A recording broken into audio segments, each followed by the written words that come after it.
Anya Kuznetsov's voice was flat. Victor, you should stick with the pistol. Khloe Vance nodded in agreement. Whatever the fallout, we'll cover for you. Here. Anya produced a black handgun and handed it to Victor Stone. Victor stared dumbly at the weapon in his hand. His life and Riley's songs had been saved by Khloe. If she asked him to trade his life for another, he wouldn't hesitate. But he was worried about them. What about you two? Anya drew two sharp, specialized daggers from her belt, one in each hand. I'll use these. Oh, I don't need anything that complicated, Khloe said, her tone breezy. She then pulled a German-made Heckler and Koch MP5 submachine gun from behind her back. Something simple will do.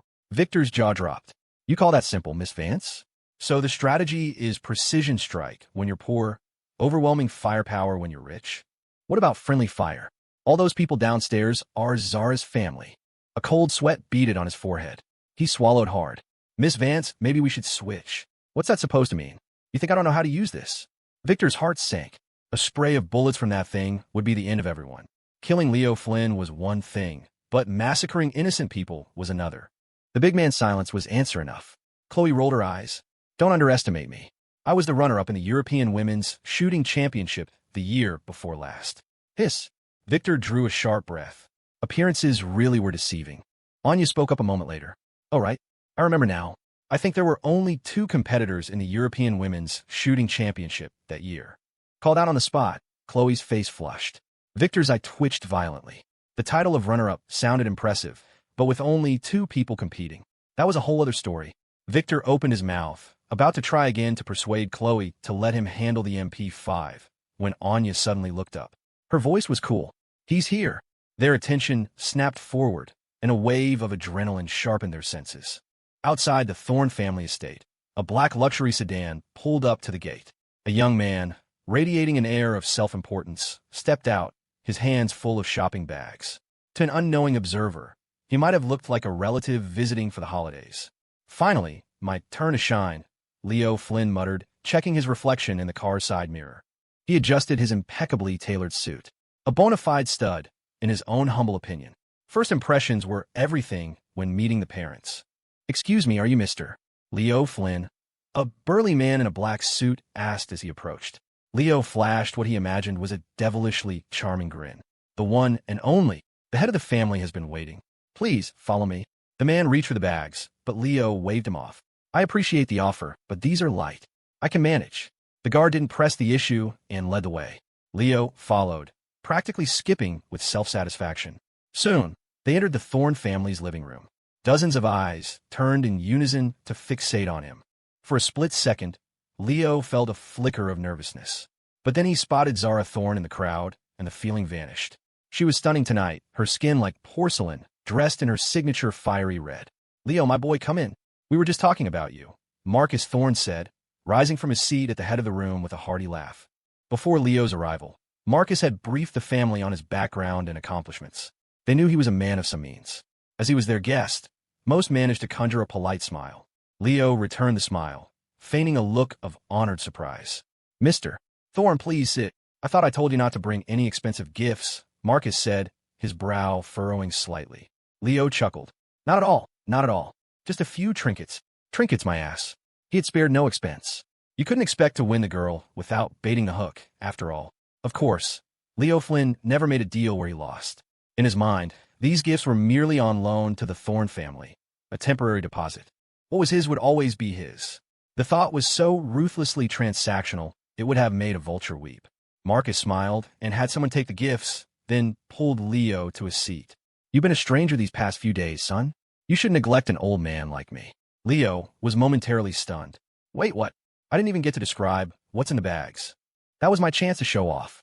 Can't you at least let me finish my spiel before we sit down? If I don't get to brag, I'll explode. People think I brought them cheap junk. Haha, Mr. Thorn, I've just been so busy lately, Leo said smoothly. Too many things on my plate. But I promise, the moment I have free time, I'll come visit you. He then turned to the others. Hello, aunts and uncles. I'm Leo Flynn. Leo like the lion. And Flynn. Well, you know, in like Flynn. You could just call me Leo. He had to nail the first impression. His smile was engineered to be as harmless and charming as possible. It might have worked on the others, but just made Zara's stomach churn. Ha ha. So Leo, where are you from? What's the family business? What do you think of New York, son? Any big plans for the future here? After a few drinks, the floodgates opened. The Thorn family had a barrage of questions for Leo. This was about their precious Zara's future. After all, it was no laughing matter. The more detailed the questions, the better. Leo, it had to be said, looked the part tonight. He had successfully suppressed his usual aggressive aura, appearing perfectly harmless and easygoing. I'm from a town in the Midwest. My family's in the mining business. Small operation, you know, he answered with a practiced smile, responding to each question with perfect ambiguity. New York is fantastic. Beautiful scenery, fast-paced lifestyle, and the people I've met have been wonderful. As for the future, the plan is to grow the business here, make it bigger and better. He gave answers that sounded like answers, but said nothing at all. The mining company was a complete fabrication. If the Thorns decided to dig deeper, he'd just have Manny Marcos wire some cash and acquire a real one back home. It wasn't stealing from his subordinates, he reasoned, merely borrowing their funds to handle his personal affairs. He'd pay them back later. With whose money? The Vances had plenty. His refined speech and confident demeanor were working. The Thorn family seemed to like him more and more, especially Marcus. What about your parents, Leo? Zara's father asked. When can you bring them over for dinner? In that instant, Leo's movements ceased. The smile on his face froze. It all happened in a flash. Then, to the surprise of everyone, he took a deep breath. His voice was laced with 3 parts sorrow, 3 parts sincerity, and 4 parts painful memory. As far back as I can remember, I have no memory of my parents. I grew up in an orphanage. Everything I have today, I built with my own 2 hands. As he spoke, his eyes welled up with tears. He had his hand on his thigh, pinching it hard. Parents? What a joke. Those 2 brought me into this world and then abandoned me. They don't deserve the title.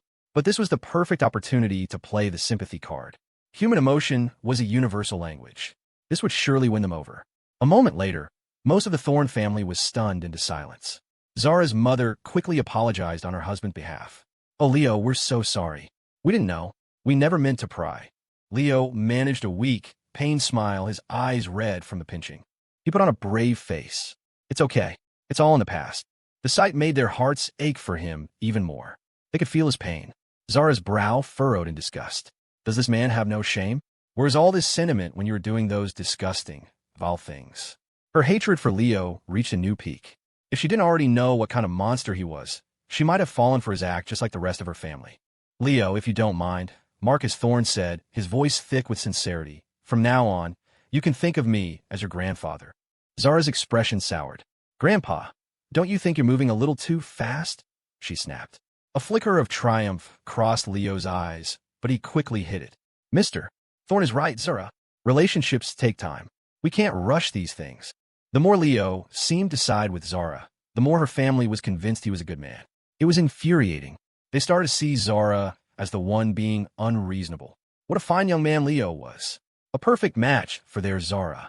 Come on, Leo, drink up, one of Zara's cousins said, raising his glass. Leo grinned and lifted his own. Cheers. The dinner party was in full swing, the conversation flowing as freely as the wine. Leo had quite a bit to drink, and his guard was down. He was laughing and joking with the family, completely at ease. No one noticed Zara pull out her phone. She opened a chat window, her long, elegant fingers hovering over the keyboard. She typed a single message, get him. But her thumb hesitated over the send button. The room was filled with warmth and laughter. It wasn't just her family. There were children present, her young nieces and nephews. The Thorns may have been in the business of crime, but killing a man in front of children. Zara couldn't bring herself to do it. Just as she was wrestling with her conscience, a phone buzzed. It was Leo's, vibrating in his pocket. Excuse me, he apologized, pulling it out. He glanced at the caller ID, Manny Marcos, and immediately declined the call. What is that idiot thinking, calling me now? He fumed internally. I'm in the middle of charming my future in-laws. And he interrupts? Is he insane? Sorry about that, he said, smiling at the family. Now, where were we? Before he could finish, the phone buzzed again. This time, someone else spoke up first. Go on, Leo. If it's important, you should take it. That's right, another added. We're not that formal here. Leo smiled, apologized again, and finally answered the call, his voice dripping with annoyance. What is it? Manny's urgent voice crackled from the other end. Dragon King, get out of there. It's a setup, a trap. Someone wants to kill you. Leo's eyes widened in shock and confusion, but he recovered in a heartbeat. He kept his expression neutral, pretending nothing was wrong as he made some idle small talk before hanging up. He turned back to the table, forcing a laugh. Ha ha, just some business at the office. Now, let's get back to the party. Zara had been watching him during the call. She saw the flicker of alarm in his eyes, the subtle shift in his demeanor. It was impossible to miss, given that her entire focus was on him. As she wondered what was happening, Leo stood up, a sheepish grin on his face. Aunts, uncles, I think I've had a little too much to drink. I need to use a restroom. Of course. Andy, show your cousin Leo to the washroom. No one, not even Zara, suspected anything was amiss.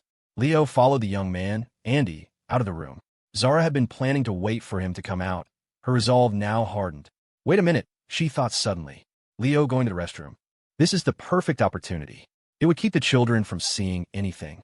A flimsy justification, perhaps, but better than nothing. Biting her lip, Zara made her decision. Her fingers flew across the screen, typing a new message and sending it to Khloe. Bang! Upstairs, the door to Zara's bedroom flew open, and 3 figures rushed out. The moment the door opened, Zara shot to her feet and shouted to them, "This way. Follow me." Moments before Leo's phone call with Manny Marcos. At the Marcos estate, Manny was enjoying a family dinner when an unknown number called him. He knew it wasn't a spam call. His provider filtered those out for high-profile clients. It had to be a business associate or a new contact referred by one. He answered. Hello. A woman's voice, cool and playful, came through the line. If you don't want your Dragon King to die, get him out of the Thorn house. Now, Manny's blood ran cold. Who is this? The woman chuckled. You don't need to know who I am. You just need to know that if you don't do what I say, you and your master will be permanently separated. Ha ha. Her laughter was joyous, almost wild. Before he could ask another question, she added, Don't bother calling this number back. I won't answer. I'll contact you when I want to. And one more thing. This conversation is between you and me. Understand? Otherwise, she purred, there won't be a next time. Click. The line went dead. Panic seized him. He immediately dialed Leo's number. The caller knew Leo's identity as the Dragon King, and they knew his personal number. This couldn't be a scam. It was better to be safe than sorry. This was the call that had interrupted the dinner party. This way. Follow me. Zara sprinted towards the restroom Leo had been heading for. Behind her, Anya vaulted over the grand staircase, railing in a single, fluid motion, landing silently and falling in step just behind Zara. Victor and Khloe were right behind them. The scene plunged the Thorn family into chaos. What the hell is happening? Mommy, are Annie Zara's friend holding toy guns? They look like mine. Zara, what do you think you're doing?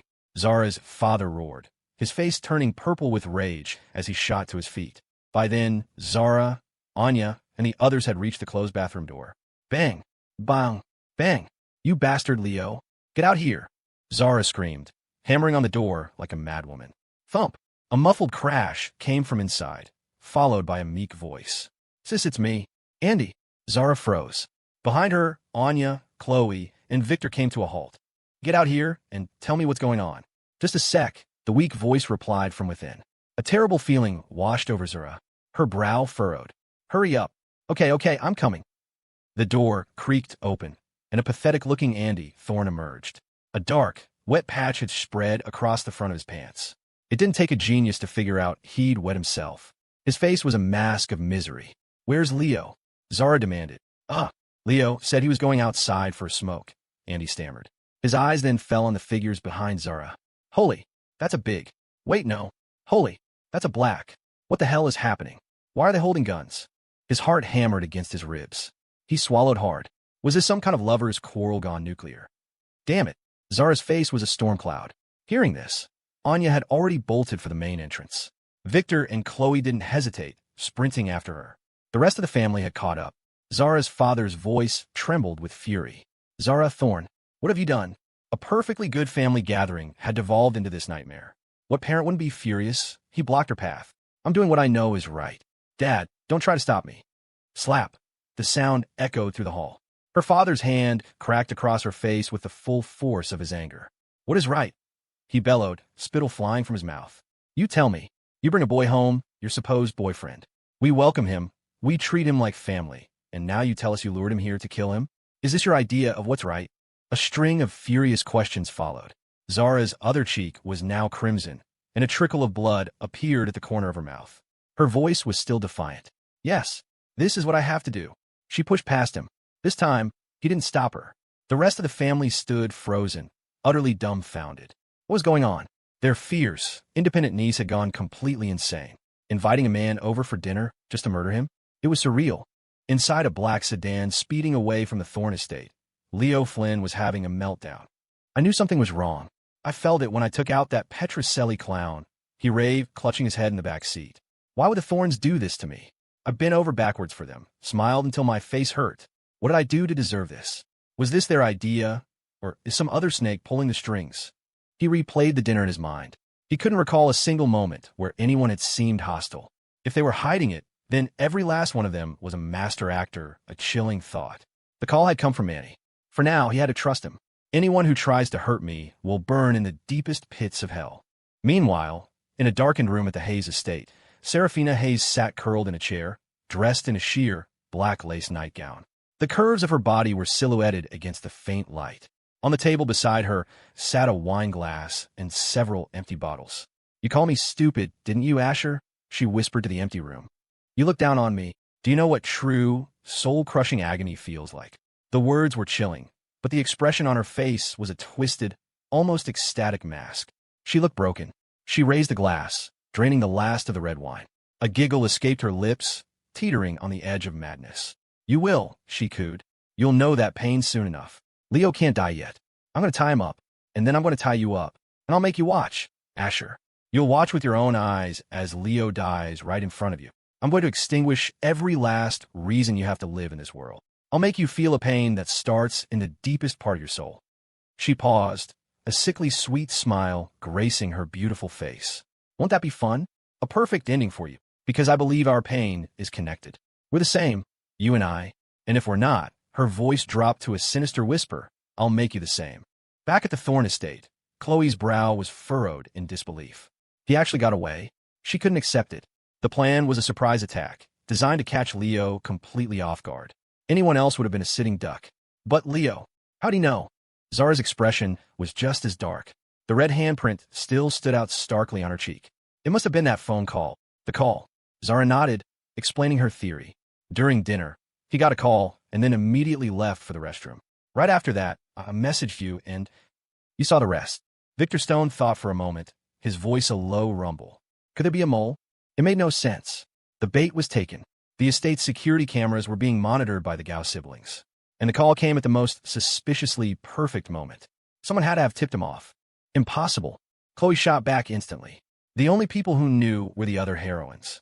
Every single one of them, to varying degrees, cared about Asher. Even if they didn't, none of them would ever betray him.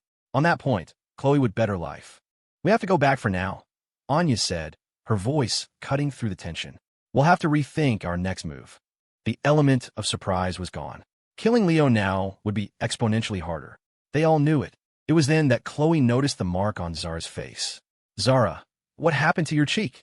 she cried, her voice filled with concern. Zara turned away slightly, forcing a weak smile. "It's nothing." The others saw it too. Khloe thought for a moment and quickly put the pieces together. Trying to kill someone in front of your family. That was a heavy burden.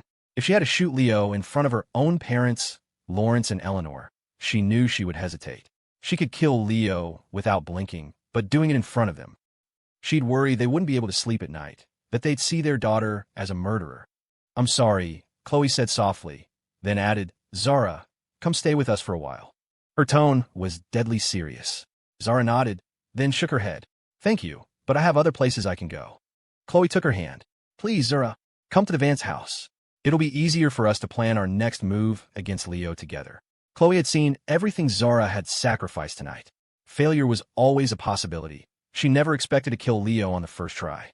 The past had taught her he was hard to kill. But that was beside the point. Zara had proven herself. She was one of them now. In Khloe's mind, she had earned the title of sister-in-law. Staying at the Vance house means seeing Asher, Zara thought. She wanted to say yes, but then she smiled sadly and refused again. What was the point? Asher was with Scarlett now. What would she be doing there? Trying to break up a happy marriage?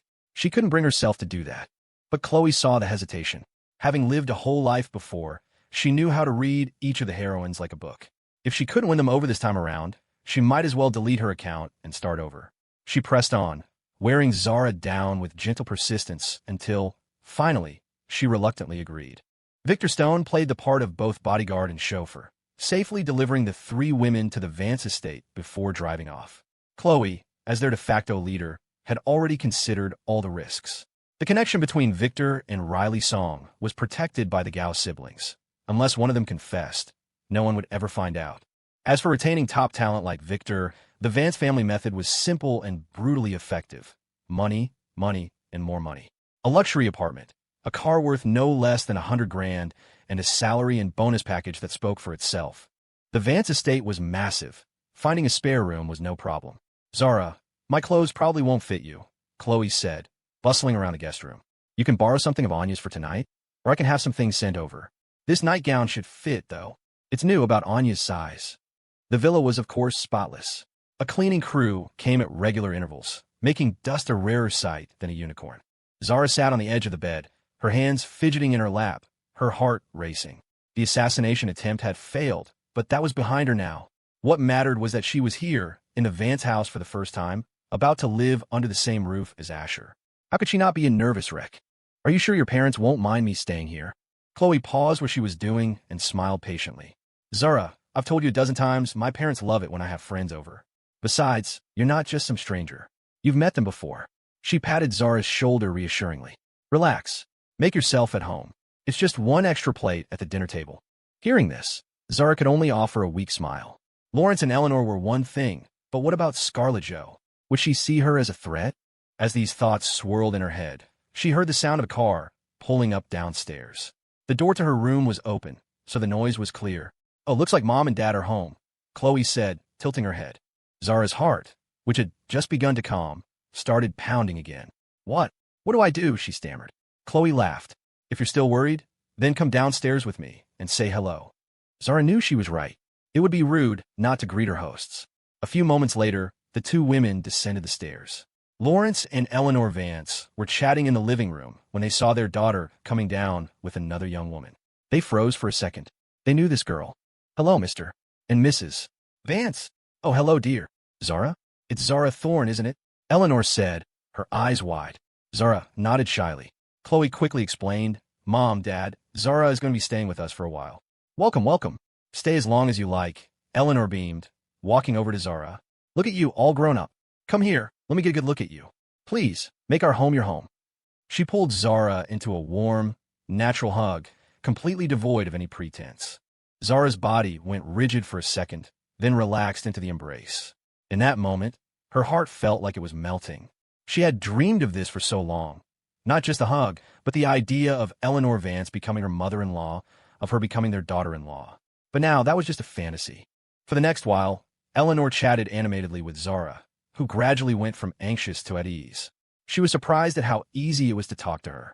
Here, she didn't have to be anyone but herself. Lawrence also welcomed her before tactfully heading upstairs, leaving the women to talk. Not long after, another car pulled into the driveway. Asher and Scarlett were home. Asher walked in, expecting a normal evening, and then he saw her. A familiar face. At first, he thought he was seeing things. He almost turned around to walk back out. Scarlett grabbed his arm, amused. What are you doing? Ahem. Just wondering if I left something in the car, he mumbled. Across the room, Eleanor saw her son and waved him over. What's wrong with you, dear? You don't recognize your own home? Come here. Asher nodded and walked over, looking like a deer in headlights. What the hell is going on? Why is my ex-girlfriend in my house? Oh, right, that was like 1,000,000 years ago.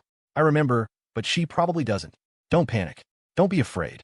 If the crooked-mouthed Dragon King sent her, just roll with it. Smile and wave, boys. Smile and wave. Eleanor opened her mouth to make introductions, but Scarlett, now her official daughter-in-law, beat her to it. She walked right up to Zara and embraced her like a long-lost best friend. Eleanor blinked. You two know each other? Scarlett laughed. Mom, of course we do. It dawned on Eleanor. They were all part of New York's 4 great families. It would be stranger if they didn't know each other. Blaming her fatigue, she chatted for a few more minutes before heading upstairs herself. That left Asher, Khloe, Scarlett, and Zara in the living room. 1 man, 3 women. They all just stared at each other. Asher was so awkward, he wanted the floor to swallow him whole. Surrounded by heroines. Well, except for Scarlett, who was on his side now. This was a minefield. What are you looking at? You want some alone time with your ex? Scarlett teased, her tone light and free of malice. Asher snapped back to reality, looking at her. So I should go? Scarlett nodded. Go on, go on. Go upstairs and wait for me. Steeling himself, Asher walked towards the stairs, his outward calm a stark contrast to the screaming chaos in his head. The moment he was gone, the three women burst into laughter. After the cheerful moment passed, Scarlett's expression turned serious. "Were any of you hurt tonight?" she asked. She didn't ask about the outcome, but went straight to the heart of the matter. People first. If Zara and the others had been injured, it would have been a major headache. "No one was hurt," Zara said, shaking her head. Her voice was laced with guilt. "But I'm sorry. I let Leo get away. If I hadn't hesitated, if I'd sent the signal to Khloe sooner." She trailed off, her emotions getting the better of her. She buried her face in her hands, frustrated. He might be a dead man right now. Scarlett, momentarily surprised, smiled and wrapped an arm around her, pulling her into a big hug. "Don't blame yourself. If we fail once, we just try again. We'll get our chance." Of course, Scarlett knew that a failed attempt would make Leo exponentially harder to kill. Khloe chimed in with her own words of comfort. "It's a war of attrition, Zara. We've fought those before, remember?" Zara was confused.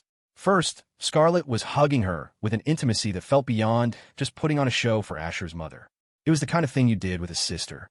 And second, Khloe's comment about a war of attrition. "We've fought those before." "Khloe, what do you mean? We've done it before?" The question startled Khloe. Realizing her slip-up, she quickly improvised. "I mean, we've persevered on difficult tasks before. Taking down Leo is just another one of those tasks." The explanation left Zara and Scarlett blinking. "Anyway, it's getting late," Khloe added quickly. "We're all exhausted after today. Whatever we need to discuss can wait until morning, right, sis?" Scarlett nodded in agreement. "She's right, it's late. You girls should get some rest. By the way, Zara, do you have a nightgown and clothes for tomorrow?" "No, I didn't have time to grab anything. I have some in my room. You can wear mine tonight." "Oh no, I couldn't. But thank you for the offer. Don't be silly, we're sisters. In fact, if you want, you can sleep in the master bedroom." "Huh, sleep in your room?" "That's right. Is there a problem?" "No, I mean yes. If I sleep there, where will you go?" "Me? I could take your room. Or I could just sleep with Khloe." Scarlett's playful suggestion left both Khloe and Zara completely floored. Khloe's mouth fell open in utter shock. This she-devil is insane. She has a husband, and she's really willing to share. Both of them, of course, refused. Khloe protested vehemently. Sleep with the she-devil? Had she lost her mind? She'd rather sleep with a dog. Not in this lifetime. As for Zara, Scarlett's words made her face turn beet red. She had the desire, but not the nerve. Not here, in the Vance house, with Asher's parents right upstairs. It was too much, too fast, and she immediately backed down. Meanwhile, in another part of the city, "You said the person who called to warn you was a woman." "That's right, Dragon King," Manny Marcos said, holding nothing back. As the #1 fan of the Dragon King, he would never hide anything from him. Leo's brow furrowed in thought. "Call that woman back," he said, his voice low and dangerous. If she knew enough to foil the Thorn family's plot, she must have some connection to them. She chose to help me, which means she wants something from me. It would be best to form an alliance. Manny gave a wry smile. "I'm afraid that's not possible, sir. She said the phone would only connect when she wants to contact me." The unknown was always the most terrifying. People crave certainty and despise ambiguity. Leo poured himself another glass of whiskey and downed it in one go. Seeing his boss's dark mood, Manny ventured, "Sir, should I have someone look into her?" Leo shook his head. "If she had the guts to call you, she's already covered her tracks. But this isn't all bad news. Her actions prove she's on our side for now. Or at the very least, our Dragon's Den has something she wants." Manny nodded furiously. The Dragon King is truly the Dragon King. His charisma was so powerful that even at the brink of death, a mysterious woman would appear to save him. That alone was enough to make Manny's admiration soar. After another drink, Leo's eyes turned to ice. The Thorn family has gone too far. They're asking for death. If it weren't for that mysterious woman's call, today would have been my last day on Earth. If I'm not going to have a good time, then neither are they. Everything they cherish, their family, their friends, I'll burn it all to the ground. He leaned forward, his voice a venomous hiss. "Get a message to the Praetorian Guard. Tell them the time has come to earn their keep. I want 15 of our best-equipped men, our most loyal soldiers, to launch a surprise attack on the Thorn estate tonight. I want the world to know that anyone who tries to kill Leo Flynn had better be prepared for the consequences. They'd better ask themselves if they can handle my revenge." The Praetorian Guard was the secret force Leo had been building on American soil. Money wasn't enough. You needed muscle. Otherwise, you end up in situations like tonight, with your head on the chopping block. The members were recruited from the dregs of society, orphans with no ties, desperate men who would do anything for money, and those with sick relatives and crushing medical debt. Of course, the Praetorian Guard, despite its noble name, engaged in the filthiest of trades: contract killing, loan sharking, even drug trafficking. Leo turned a blind eye to the details. He left that to his lieutenants. All he needed was a blade he could point at anyone, at any time. We will bring chaos to the Thorn family. Manny's eyes were bloodshot. He had almost lost his big brother tonight. An eye for an eye. Whoever had unleashed this pain would now have it returned 100-fold. Zara Thorn couldn't sleep that night. No one called, no one texted. The room was silent, but her mind was racing. She tossed and turned until 6 in the morning before finally drifting into an uneasy slumber. The Thorn family had a much rougher night. A group of heavily armed, fearless men launched a sudden, ferocious attack on the estate. It was a holiday, and the Thorns never expected an enemy to strike on such a day. The family's reputation alone was usually enough to deter any would-be aggressors. But not this time. Despite the surprise, the Thorn family's casualties were double that of the attackers. As a major crime family, they had plenty of muscle on payroll, and it was these hired hands who paid the ultimate price. A few extended family members were injured, but miraculously, no one in the direct line was killed. Gunfights were not unheard of in their world, but the scale of this attack was massive. After dealing with the intruders from the Praetorian Guard, the family had to expend enormous resources to clean up the scene and suppress the news. No one in the Thorn family slept a wink. Around 7 in the morning, Khloe was jolted awake by a phone call. "Khloe, we have a problem." It was Raina Gao, and she didn't waste time with pleasantries. The words instantly cleared the fog of sleep from Khloe's mind. "Khloe, we have a problem." It was Raina Gao, and she didn't waste time with pleasantries. "What happened?" "I just got the news and called you immediately. There was a massive firefight at the Thorn estate last night. I pulled the surveillance footage. I'm estimating at least 20 casualties." "It was that rabid dog," Khloe snarled, her eyes burning with a murderous light. Compared to the catastrophic losses of her past life, a few dozen casualties was just the beginning. Raina added, "Right, videos started leaking online, but I've already deleted them. Kevin and I deployed a worm that specifically targets anyone posting them. The moment someone tries to upload a related video, the worm infects their device and deletes everything, including the original file. I'll do whatever I can to contain this." The Thorns were an old-school crime family. In the age of social media, any spark could become an inferno. A major gun battle like this could easily spiral into a public relations disaster that would be crippling for them.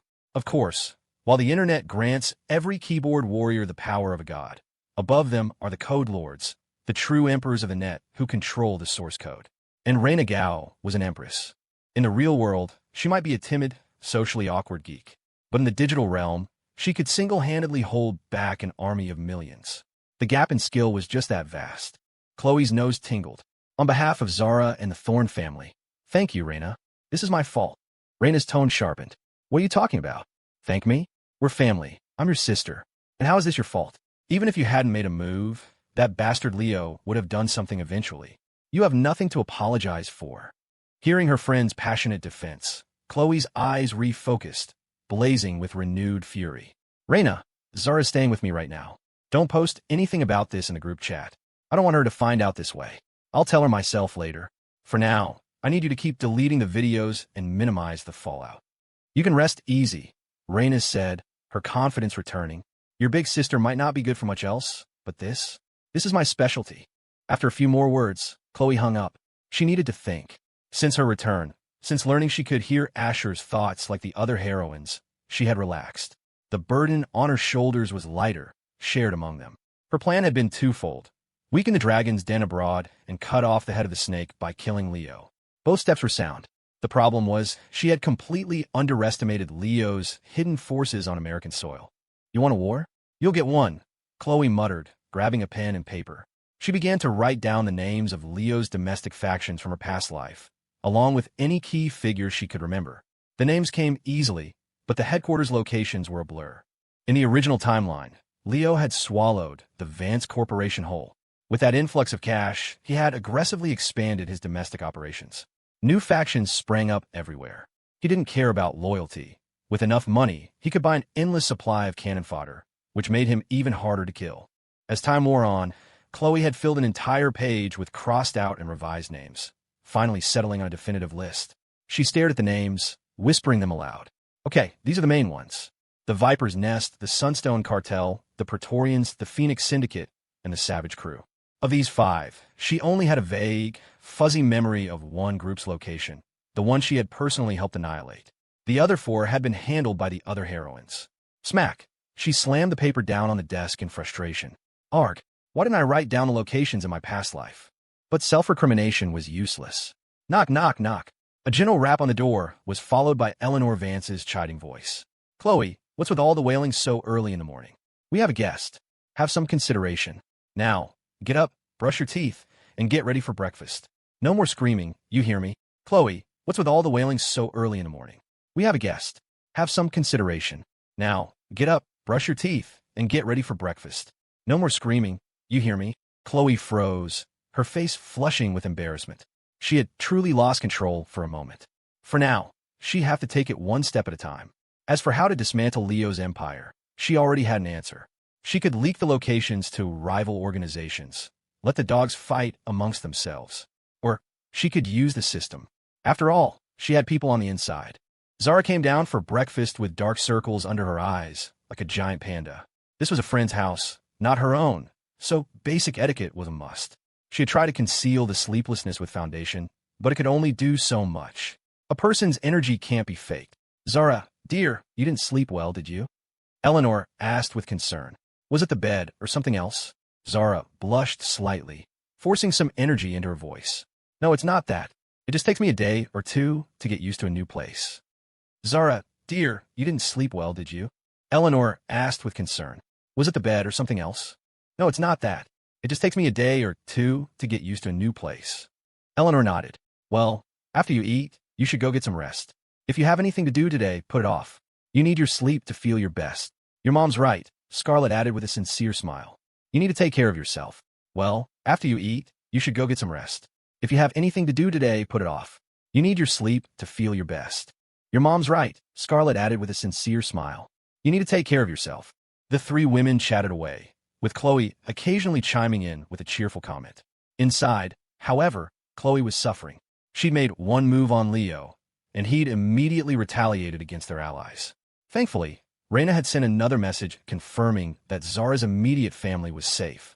That was a small relief. The best way to make Leo truly panic was to give him a taste of his own medicine. Khloe didn't just want to retaliate. She wanted to sever his limbs, burn his empire to the ground, and scatter the ashes. But the problem remained. Location, location, location. Suddenly, Khloe's gaze was drawn to one person at the table. A person who was trying his absolute best to be invisible, to fade into the background. It wasn't working. Asher Vance, in full foodie mode, was devouring his breakfast, his eyes fixed on his plate, his ears supposedly closed to the world. He was doing an admirable impression of a background character, but his inner monologue was broadcasting loud and clear. Oh my God, my ex-girlfriend, my current wife, and my mom are all at the breakfast table, chatting and laughing like they're one big happy family. I couldn't have imagined this scene in my wildest dreams. What is this bizarre, heartwarming spectacle? You guys are freaking me out. Man, if I could do it all over again, I wouldn't have chased so many girls. I'd just be a happy, unambitious slacker content to lie flat. Ping. System. Congratulations, host. You have received a cash reward of plus $50,000. While Asher was lost in his own world, Khloe's attention was now fully on her brother. Her eyes lit up. She felt the folded piece of paper in her pocket, the one with Leo's factions written on it. My brother is obsessed with the plot, she thought. He must know the layout of Leo's forces, all his trump cards. After all, he still thinks he's playing a part. The more she thought about it, the more plausible it seemed. Her sister-in-law had already managed to bluff her way into a multi-billion-dollar oil deal using his thoughts. There was no reason Khloe couldn't do the same. It was all just a matter of who was doing the bluffing. The problem was, if she asked him about the factions directly, he'd get suspicious. Even hinting at it would be risky. She needed the right person, in the right situation, to bring it up naturally. An idea sparked in her mind. 2 faces appeared before her. Kate and Mac. One was a cop, the other was military. With the 2 of them working together, if they couldn't rip off both of Leo's arms, Khloe would stand on her head and wash her hair. Plan set. She finished breakfast. After some gentle coaxing, Khloe convinced Zara to go back to bed for a nap. She hadn't told Zara about the attack on her family, but she had informed Anya, asking her to stick close to Asher for the time being. Even with his martial arts skills, There was no telling what that mad dog Leo might try next. With everything arranged, Khloe left the house and went to a nearby cafe, having already called Catherine Young and Mackenzie Mac Prescott to meet her. In a private booth, Kate was in her police uniform, while Mac was in casual clothes. They both looked at Khloe, confused. "Khloe, can you please tell us what's so important?" Kate asked, clearly anxious. "I'm supposed to be on patrol." Mac nodded in agreement. She was trying to enjoy the last few days of her vacation in New York before heading back to D.C. "Khloe, can you please tell us what's so important?" Khloe didn't beat around the bush. She rattled off the names of Leo's factions. The Viper's Nest, the Sunstone Cartel, the Praetorians, the Phoenix Syndicate, and the Savage Crew. The Viper's Nest, the Sunstone Cartel, the Praetorians, the Phoenix Syndicate, and the Savage Crew. At first, the two women looked baffled. Then, a look of dawning horror crossed their faces. Smack! They both slapped the table in unison, shooting to their feet. "Khloe, where did you hear those names?" they demanded, their voices a mixture of shock and urgency. "Khloe, where did you hear those names?" they demanded, their voices a mixture of shock and urgency. Seeing their reaction, Khloe felt a slow smile spread across her face. As officials, they clearly knew more than she did. She launched into the story she had prepared beforehand. "I overheard it from my brother's thoughts. You know how he is. He doesn't see us as outsiders, so he just lets every secret spill out in his head. He's a great guy, but he's just too honest. I overheard it from my brother's thoughts. You know how he is. He doesn't see us as outsiders, so he just lets every secret spill out in his head. He's a great guy, but he's just too honest." What does she mean he doesn't see us as outsiders? They both thought. He has no idea we can hear him. If he knew, he'd probably have a complete mental breakdown and cry himself to sleep in a bathroom stall. "Khloe, forget that for a second. This is incredibly important," Kate said, leaning forward. "If you know the names, you must know their locations, right? To be honest, these are some of the most vicious gangs out there. They've done unspeakable things. Just give us the addresses, and I'll contact headquarters. We can take them all down in one fell swoop." "Khloe, forget that for a second. This is incredibly important," Kate said, leaning forward. "If you know the names, you must know their locations, right? To be honest, these are some of the most vicious gangs out there. They've done unspeakable things. Just give us the addresses, and I'll contact headquarters. We can take them all down in one fell swoop." Mac's expression was grim. "The military has been monitoring these groups for a while now, too. If necessary, I can talk to my grandfather and get you reinforcements." Even though she lived in D.C., Mac had heard of one or two of the 5 factions, and none of it was good. The two were practically vibrating with righteous fury. Khloe knew she had them. Now, she just needed to add a little more fuel to the fire. "The military has been monitoring these groups for a while now, too. If necessary, I can talk to my grandfather and get you reinforcements." "Kate, Mac, there's one more thing you need to know. The man behind all 5 of these organizations, the one pulling all the strings, is Leo Flynn." Silence. A dead, profound silence. Then the two women erupted. "It's him again. I knew he was no good. I can't believe it. He looks so clean-cut, but he's a monster. My cousin doesn't deserve to be killed by scum like that. Leo isn't worthy. It's him again. I knew he was no good. I can't believe it. He looks so clean-cut, but he's a monster. My cousin doesn't deserve to be killed by scum like that. Leo isn't worthy." Their reactions were even more intense now. Kate, the righteous cop, had a fire in her eyes. Khloe smiled. It was working perfectly. Leo Flynn was finished, and he had no one to blame but himself. Both women stared at Khloe, their eyes blazing with intensity, determined to get an answer. "'Cause there's no time to waste. Tell us, where are the headquarters located?" Mac pressed. "That's right. I'll go back and tell my captain. We'll get the commissioner on board immediately. Those bastards are going down," Kate declared. Khloe gave them a wry smile and spread her hands helplessly. "I don't know the exact locations." "Mac, Kate." After all that build-up, she was telling them she didn't know? What was the point of knowing the names? This was like taking off your pants to fart. A completely useless extra step.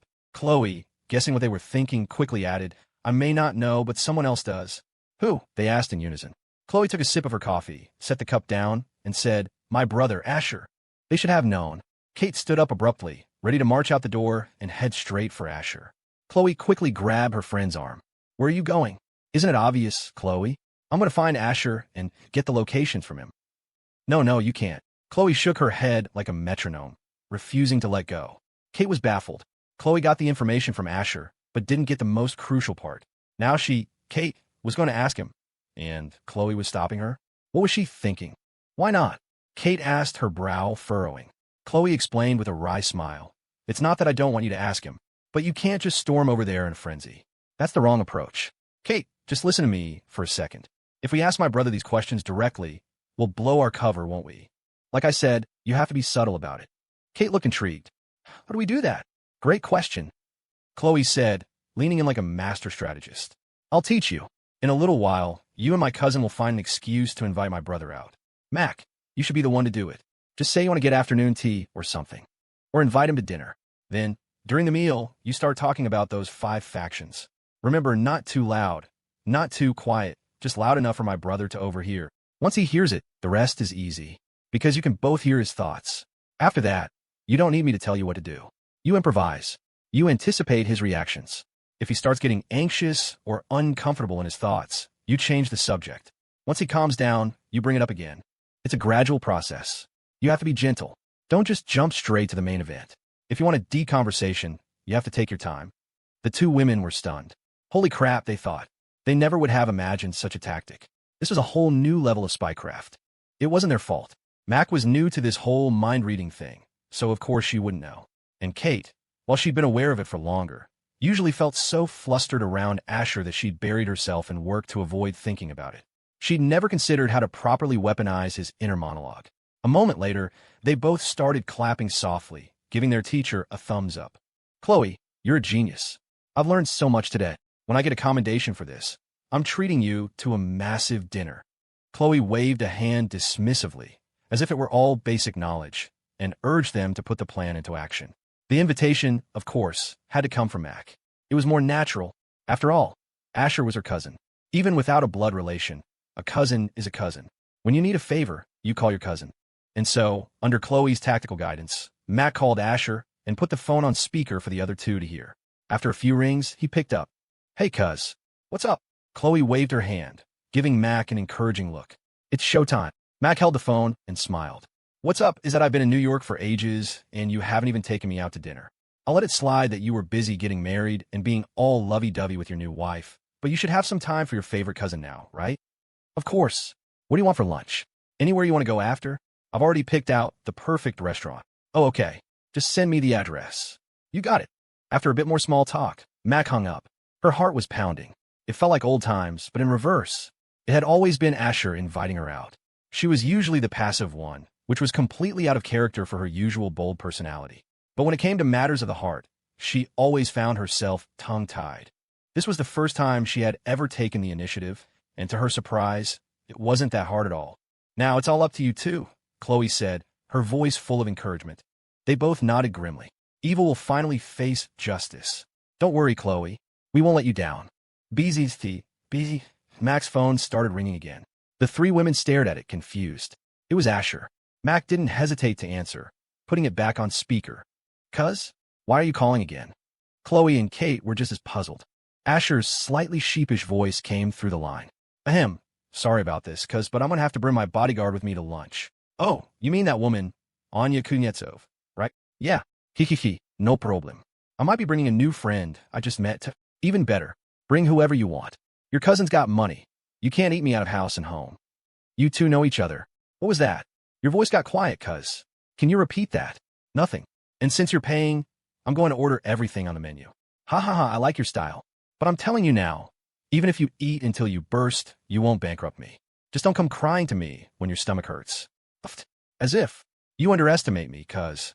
At a high-end restaurant in Manhattan, Asher arrived with his ever-present shadow and made his way to the private dining room. When he walked in, he stopped short. The new friend Mac had mentioned was someone he knew very well.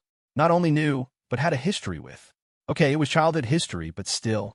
Kate Young had never been his girlfriend, but she had been one of his favorite people to tease, a little pigtail-wearing girl who used to follow him around everywhere. Cuz, you finally made it. I'm ordering now, Mac said cheerfully. She glanced at Anya, who stood behind Asher, then looked away. This bold cousin of his was great, but sometimes her personality was a bit much. Asher's mouth twitched.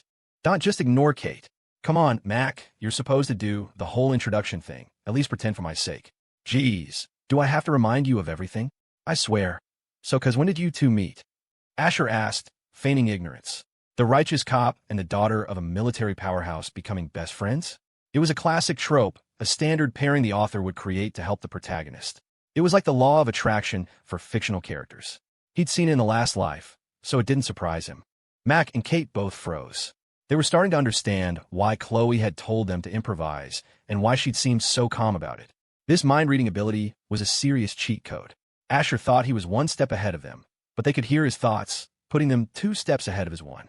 It was a dizzying loop of predictions. We met at your wedding.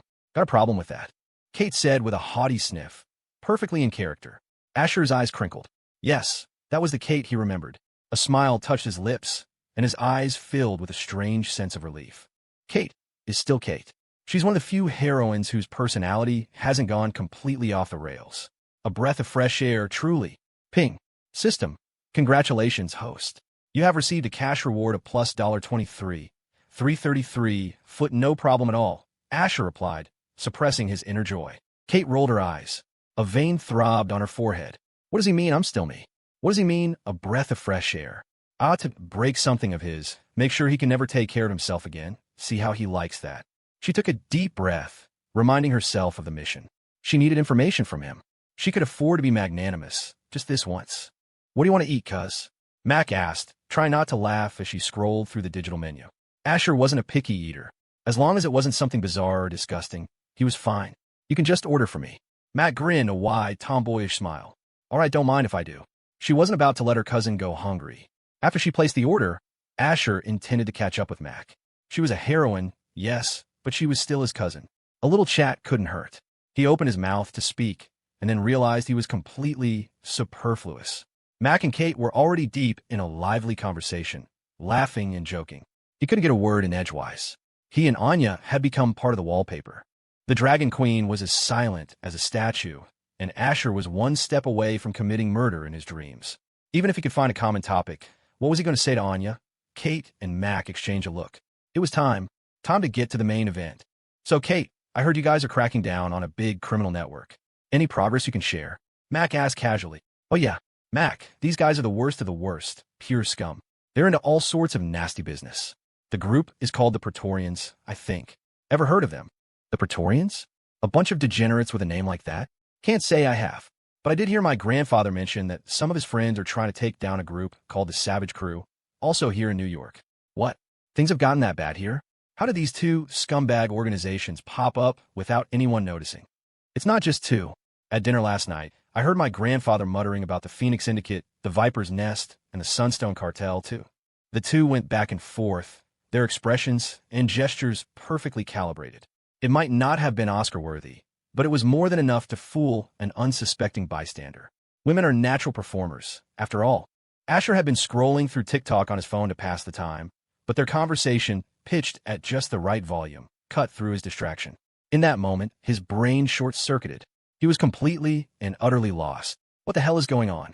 How is it possible that you 2 know the names of these factions at this point in the story? Am I hallucinating? It must be a hallucination. Are you crazy? You're going to dismantle his entire operation. Those are the foundations of your future husband's power. Don't destroy them. If you wipe out these groups, the crooked-mouthed Dragon King will be crying in a bathroom stall for weeks. It's like pulling a dragon's teeth. Of course it would hurt. Phew, at least they only know the names and not the addresses. That was a close call. I can't let them destroy the key forces that are supposed to be a challenge for my Vance Corporation. Oh, so you're listening, cuz? Max said, a sly grin spreading across her face. Well, since you're paying attention, you must have heard a thing or 2, living in New York for so long. The Viper's Nest, the Sunstone Cartel, the Praetorians, the Phoenix Syndicate, the Savage Crew. Do you know where their headquarters are? And if you don't, maybe you could ask around for us. Silence. A strange, taut silence fell over the table. The smile on Asher's face froze, his eyes wide. Why? He wondered, when they were having such a perfectly normal conversation, did they suddenly throw the grenade to him? He was just here for the food, an emotionless eating machine. Catherine Young tensed, her hand trembling slightly under the table. If they lost this lead from Asher, they'd be back to square one, digging through city records and chasing shadows. New York was massive. They didn't have the time or the manpower for a slow, methodical investigation. In the span of a second, Asher's expression shifted. He let out a casual laugh. Mac, you've got a wild imagination. I've never even heard of these crews before. I have no idea what they do. But since you asked, I'll pull some strings, see what I can find out for you. He shrugged. the picture of nonchalance. No promises, though. Keep it up, Catherine and Mac thought in unison. Just keep playing dumb. Never heard of them, my ass. That's not what your inner monologue was saying a minute ago. All that deflection was just a lead-up to the final, non-committal brush-off, wasn't it? They were both completely exasperated. Asher's words were just noise. Anyone who took them seriously was an idiot. The real gold was in what he was thinking. Here it comes. Instantly, both women's eyes lit up, their hearts pounding in their chests. Heh, as if I just tell you because you asked. Am I that stupid? Even if I did, you'd probably think I was some kind of monster. How would I even know this stuff? Nope, not saying a word. You could torture me, and I wouldn't spill. Not in this lifetime. But thinking about it? Sure, why not? It's not like they can hear me. Let's see. We're the crooked-mouthed Dragon King's little clubhouses again. All right, since you asked so sincerely, I guess I could be merciful and share the details with my own brain. The Savage crew operates out of a port in the southwest, probably somewhere in Bayonne, New Jersey. The Viper's Nest is over on an industrial street in Queens, disguised as a small import-export business called Serpent Global Imports. Real subtle, just naming it after your crew. Anyone not in the know would search for ages. The Sunstone Cartel, the Praetorians. Asher felt their gazes lock onto him and felt a surge of triumph. They could ask all they wanted. He'd just keep stonewalling. He wouldn't tell these heroines a damn thing. They'd have to figure it out themselves. As he was reveling in his own cleverness, the system's notification chimed at his head. Ping, congratulations, host. You have gained stamina +1. The cold, mechanical voice shattered his good mood. Are you kidding me? He raged internally. What the hell is this? Goddamn system. Can't you be a decent person for once? If you keep stacking my stamina, someone's gonna get hurt. Seriously, this isn't a joke. He mentally screamed at the system, demanding an explanation. The system, in its infinite wisdom, completely ignored him, acting as if the notification had never happened. The only proof Asher had that he wasn't going crazy was the subtle, undeniable surge of energy through his body. A tiny increase, sure, but over time, quantity becomes quality. This was one reward Asher genuinely, desperately did not want. It wasn't him being dramatic. It was just, invincibility is so lonely. Invincibility is so empty. Well, maybe not empty. His stamina definitely wasn't empty. Of course, none of the women at the table could hear his internal conversation or the string of profanities he was leveling at the system. Right now, Catherine and Mac couldn't care less. They had gotten exactly what they came for. The only reason they were silent was that it all felt a little too easy, almost surreal. They blinked, exchanging a look. Mac's eyes widened slightly. We got it just like that. That was simple. Catherine's expression was deadpan. Seriously, talk about anticlimactic. We didn't even have to try, and he just folded. Just then, the food arrived, filling the table with an aromatic spread of perfectly prepared dishes. Thankfully, Mac hadn't ordered anything from the bizarre side of the menu. Everything was delicious and normal. A huge grin spread across her face. She immediately grabbed a bottle of wine and filled Asher's glass. Come on, cousin, drink up. You've earned it today. Asher looked at her, completely bewildered. I have to drive later. I'll call you a car service. Aren't we going out after this? We can go out anytime. But this moment, right now, with good food and beautiful company, this calls for a drink. It'd be a crime not to, Max said, pressing the glass into his hand. Asher sighed, defeated. Well, if you insist. He drained the glass. The moment he set it down, Mac refilled it. She then turned to Anya. Do you mind switching seats? I need to catch up with my cousin. Anya simply nodded and moved to sit next to Catherine. Before Asher could even process what was happening, his glass was full again. Come on, one down, another to go. After this one, there are only 3 more. Mac cheered. Aren't you drinking? Asher asked. Of course I am. What do you take me for? Then why haven't you poured yourself any? Oh, this? She said, gesturing to the bottle she'd been using. This one's all yours. The other 3 are mine. And I don't like using glasses. I prefer to go straight from a source. And with that, right in front of him, Mac tipped back a full bottle of red wine and chugged it. Glug, glug, glug. Asher's eyes nearly popped out of his head. Holy crap. This cousin of mine is a freaking animal. An absolute Amazon. She was acting like a frat boy on spring break, but with her stunning looks and bombshell figure, it somehow wasn't jarring at all. It was just, Mac, your turn, cousin, she said, wiping her mouth with the back of her hand. Oh, right. Asher quickly downed the wine in his glass, then glanced at her. The crazy woman didn't even look flushed. Sensing his stare, Mac met his eyes and grinned. Let's keep it going, cousin. I'm just so grateful to you today. Grateful? For what? I didn't do anything. You not doing anything was more than enough for us. Come on, I'll toast you. With a bottle. I think I'll stick with the glass, Asher mumbled. The rest of the meal passed in a confusing haze.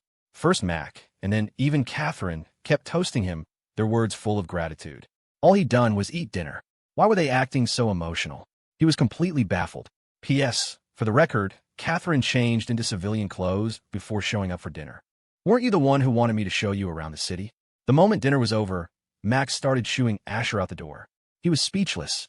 The speed at which a woman's mood could change was truly terrifying. Mac just grinned. But I've changed my mind. Kate's a New Yorker. She can show me around. Asher glanced at Catherine, who raised an elegant eyebrow at him. You got a problem with that? She asked, her tone daring him to object. One should never, ever try to reason with a woman, especially not a heroine. Asher wisely shook his head. No problem at all. Good. Catherine sniffed, a small, triumphant smile playing on her lips. Since Mac had a guide, Asher saw no reason to stick around and be a third wheel. He grabbed Anya, who hadn't touched a drop of alcohol all night, and they left, saving him the trouble of calling a car. Once the two were gone, Mac and Catherine looked at each other, their expressions electric. Mission accomplished, Mac whispered, barely containing her excitement. We got him. The Savage Crew, the Phoenix Syndicate, and the Sunstone Cartel are all in remote locations. Perfect for a military operation. Then the Praetorians and the Viper's Nest are ours, Catherine said. The NYPD can handle them. Sound good. Let me know if you need backup. Will do, Mac. First, I need to call Khloe. Catherine's face was flush with victory. Khloe deserved a massive thank you for this. If Leo Flynn knew that the secret factions he'd spent years cultivating were about to be carved up like a Thanksgiving turkey, he'd probably cough up blood. A moment later, the call connected. How'd it go? Khloe's voice came through the phone. Khloe, you're a genius, Catherine exclaimed, unable to keep the excitement out of her voice. The plan worked perfectly. Asher sang like a canary. Knew he would, Khloe said, clearly pleased. She'd been worried about how to deliver for Zara. Now, she could breathe easy. Kate, I need you to do something for me. Anything. Last night, Leo sent men from those crews to attack the Thorn estate. At least 20 people were injured or killed. That's 20 families who lost a husband, a son, a father. 20 families shattered. I haven't told Zara the details yet, but I want you to promise me. Don't hold back with those animals. The Thorn family might be a criminal organization, Catherine knew, but they operated by a strict code. They never dealt in murder for hire, human trafficking, or drugs. Family rules were ironclad. Anyone caught touching that stuff, whether core family or a distant branch, would face severe consequences. Minor infractions meant losing a finger. Major ones meant broken legs or all 4 limbs. Catherine took a deep, steadying breath, her voice turning cold and hard. Don't worry, Khloe. I won't. Every single one of them deserves to die. 100 times over wouldn't be enough. Compared to the Thorns, Leo Flynn's 5 factions were pure scum. They'd do anything for money. They had no principles, no bottom line. After hanging up, Catherine's eyes were practically smoldering. Guns up. Let's move. Kill Flynn. Burn the dens. Mac blinked, startled by her sudden intensity. Catherine's expression was grim. Mac, those 3 crews are on you. I'm heading back to the precinct to brief my captain. I want them to move on this tonight. I'll call my grandfather. If we're doing this, we do it together. Let's wipe this filth off the map all at once. Catherine nodded sharply and hurried out. Mac was right behind her. NYPD precinct. Midtown South. Captain Miller had just gotten back from lunch with a colleague when Catherine pulled him aside. As her commanding officer, he was used to her intensity, but he couldn't figure out why she couldn't just talk in his office. What she told him next made his blood run cold. She laid out the details of the Viper's Nest and the Praetorians, explaining their front operations. She omitted Leo Flynn's name for now, as they had no concrete evidence linking him as the mastermind. But when she described the 2 crews and their disguises, Captain Miller's face turned beet red. Son of a bitch, he swore, slamming a fist into his palm. Those goddamn animals are so good at hiding in plain sight. Who the hell would ever suspect that the city's most wanted criminals were running a goddamn law firm? And a decently reputable one at that. The very monsters they'd been hunting for years were right under their noses. It was the oldest trick in the book. The most dangerous place is the safest place, he muttered. He looked at her, his expression suddenly serious. Kate, how sure are you about this intelligence? Catherine didn't elaborate on her source. Whenever he'd asked in the past, she'd deflected. But after working with her for months, he knew she was a damn good cop with an ironclad sense of justice. She would never joke about something like this. A false alarm of this magnitude would get her fired, young family influence or not. The law was the law. Her gaze was unwavering. 100%, she said, her voice clear and firm. In that moment, she chose to trust Asher completely. To trust the boy she once looked up to as a role model. Even if the dragon slayer had become a dragon himself, it didn't stop her from trusting. His inner monologue. Miller nodded. Go back to your desk and wait. He turned and strode purposefully toward the major case squad's office. As luck would have it, he ran right into its commander, Captain Frank Nolan. Miller explained the situation in clipped, urgent sentences. Nolan's face hardened. He'd lost two of his best detectives investigating those very crews. Now that they had a lead, he wanted to move fast. But mobilizing the kind of force this would require wasn't his call to make. It needed the police commissioner's approval. The news had Nolan's blood boiling. His first instinct was to bypass the chain of command, to just go in guns blazing. He wanted those bastards brought to justice now. Waiting a day or two for the green light felt like an eternity. But his rational mind knew better. He had to report it up the chain. As he stood there, his phone buzzed. He glanced at the screen. It was the commissioner. He hadn't even figured out how to pitch it yet, and the call was already coming in. What a coincidence, he thought. Okay, Nolan, time to make your case. Best case scenario, he approves it for tomorrow morning. He answered the call. Nolan, get your guys from major case suited up and grab Lieutenant Cole's narcotics team. I'm sending you additional support from SRT. We got a live one. Nolan's brain short-circuited. He just stood there, stunned. The powerful, middle-aged voice on the other end of the line barked, Nolan, are you listening to me? He snapped back to reality. Yes, sir. Yes, sir. Loud and clear, sir. It's me, Evan Liang's grandmother. My grandson is being bullied at school, and I want to sue the parents. I came in a couple of days ago to talk about it. Are you taking the case? Yes, of course, ma'am. Rest assured, the darkness will be scattered. Justice may be delayed, but it is never denied, a man in a sharp suit and glasses said with a warm, reassuring smile. We'll take the case.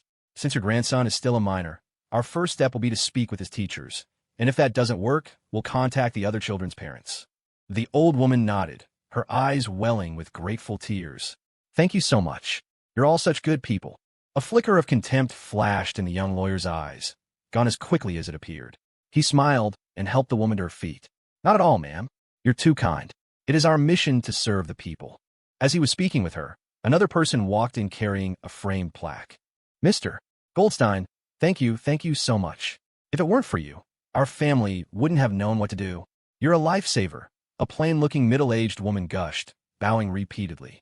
The lawyer, a man named Goldstein, accepted the plaque with a practiced smile and offered a few platitudes before hanging it on a wall already covered in similar accolades. The new one read, wielding the sword of law to warm the hearts of the weak. Once all the clients had left, the dozen or so lawyers of Serpent and Associates Law burst into raucous laughter. Holy shit, I'm dying. Vinny, you got another one. You're on a roll, man. One of them snickered. Yeah, well, the stupid bitch should have given me more than a damn plaque, Vinny Goldstein grumbled. I won her a DUI case that should have landed her in prison. The least she could do is offer herself up for a night. Huh, no wonder they call you Vinny the Weasel. You'd really go for that trashy suburban mom? What about all the hot young things out there? You don't get it, man, Vinny said, flashing a row of tobacco-stained teeth. It's not about her. It's about the fact that she's got a husband and kids. I'm chasing a different kind of thrill. It's on another level beyond the physical. His explanation was met with another round of derisive laughter. Bang! The door to the boss's office swung open, and a morbidly obese man with a jagged scar across his face stormed out. What's so funny? Shut the hell up, he bellowed. Joey, go hang the closed for staff meeting sign on the door. Now. A lanky man named Joey scrambled to his feet and did as he was told. The others fell silent, their eyes fixed on the scar-faced man. Boss, you sure that's necessary? We're in a pretty remote office park, one of them ventured. The fat man shot him a murderous glare. You don't know jack shit. I'm telling you to close up because we got a job tonight. The man who spoke flinched and didn't dare say another word. The rest of the room remained dead silent. The scar-faced man scanned his underlings, satisfied. The one he glared at was his wife's brother. In the old days, he would have just slapped him across the face, but things were different now. His environment had subtly changed him. Don't get it twisted. He'd still kill you without a second thought. But his rage was a little more control now. He wouldn't hesitate to get his hands dirty, but he wasn't as overtly volatile. You all should have gotten the word. The Thorn family pissed off the boss last night. I heard he sent the Praetorians over to tear their place apart. He grinned maliciously. I wasn't there, but man, hearing about it was satisfying as hell. The Thorns think just because they're big shots, no one in New York dares to touch them. Well, they mess with our boss. They were asking for it. His words were met with cheers and applause. Damn right. I can't stand those arrogant bastards. Maybe we can grab that Thorn princess, Zara, and have some fun with her. TSK. You're obsessed, man. A girl like that is way out of our league. So, I can just hire a girl who looks like her. It's basically the same thing, right? I can say I bagged the Thorn heiress. You, my friend, are a goddamn genius. Why stop there? Just get a mask printed with her face on it and make the girl wear it. Even better, right? Holy shit. Now you're the genius. The room erupted in laughter again until the scar-faced boss cleared his throat, silencing them instantly. All right, that's enough. The boss gave the order. It's our turn tonight. We're rotating through the crews. The Thorns will be on high alert after last night, so this is purely to mess with their heads. Let them know that beefing up security won't stop us. He paused, a cruel smile twisting his lips. Let them live in fear. Any of you who make it back alive tonight get a $10 million bonus. And the product? We're laying off distribution for a bit. But if you want to party, feel free to take a bag for yourselves on the house. The room exploded. The dozen men inside cheered and hollered. They were so brazen because they weren't afraid of being overheard. They'd rented out the adjacent office suites, ensuring they were completely empty. Who was going to hear them? A ghost. Just as the celebration hit its peak, there was a sharp crash. A black metal canister smashed through the window. Before anyone could react, several more followed. HSSSSSSSSS. Thick white smoke began pouring from the canisters. The smile on the scar-faced man's face vanished, replaced by shock and fury. What the hell is going on? Boss, did they find us? Nobody move. Cough, cough, cough. Cough. Boss, I don't think they're here to talk. Cough. They have evidence, otherwise why throw tear gas? Cough, cough. God damn it. Cough. Grab your guns. This wasn't a probe. This was an extermination. For the Viper's Nest alone, the city had deployed 150 uniformed officers, 200 heavily armed SRT operators, and 150 detectives from the Major K squad. 500 personnel in total. The Praetorians, on the other side of the city, were receiving the same treatment. This was absolute, overwhelming force. They weren't playing by any rules. There would be no cautious approach, no drawn-out standoff that would give the criminals a chance to grab hostages. The NYPD had already cordoned off a 5-block radius. The assault began with a decisive, lethal strike. Why show sportsmanship to scum like this? Do they deserve it? Gino the Scar Moretti, the leader of the Viper's Nest, would die without ever knowing that the city had sent a small army to take down his crew of little more than a dozen men. His information was fatally flawed. He assumed it was a standard raid, maybe a few dozen cops at most. As he ordered his men to grab their weapons, he choked out another command through the tear gas. Burn it. Cough, cough. Burn everything. Don't leave any intel behind. Sal, Vinny, 8-Ball, you three provide cover. Cough. We're breaking out the side door. Burning the office meant destroying the computer files, the ledgers, all the incriminating evidence. But more importantly, it meant destroying the product, enough narcotics to get them all the death penalty. It was a two-pronged plan. 1. Go full psycho, guns blazing and shoot their way out. 2. If they got caught, the lack of evidence meant they'd get a few decades at most. With the other crews still out there, they could afford the best lawyers to get their sentences reduced. With a little luck, they might be out in 10, maybe even 5 years. The thugs scrambled, pulling out their weapons. Mostly handguns, with only 2 automatic rifles in the mix. They had never, ever imagined the police would come knocking like this. The firearms they kept were meant as a deterrent for rival gangs or unruly clients. After all, what's so unusual about a lawyer carrying a gun for protection? Okay, maybe it was a little unusual, but these weren't exactly legitimate lawyers.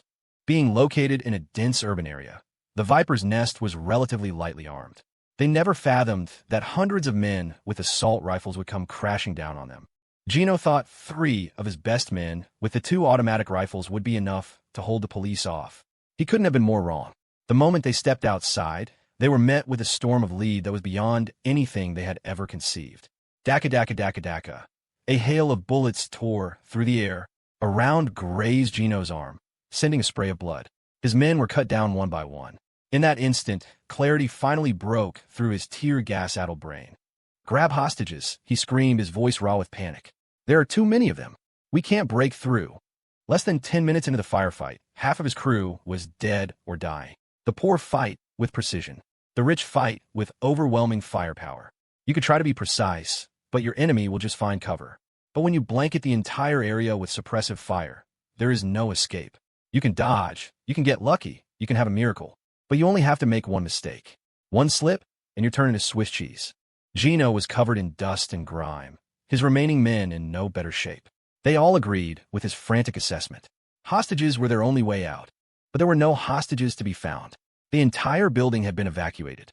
The few residents who couldn't be moved were being protected by dozens of heavily armed SRT operators on the floors above.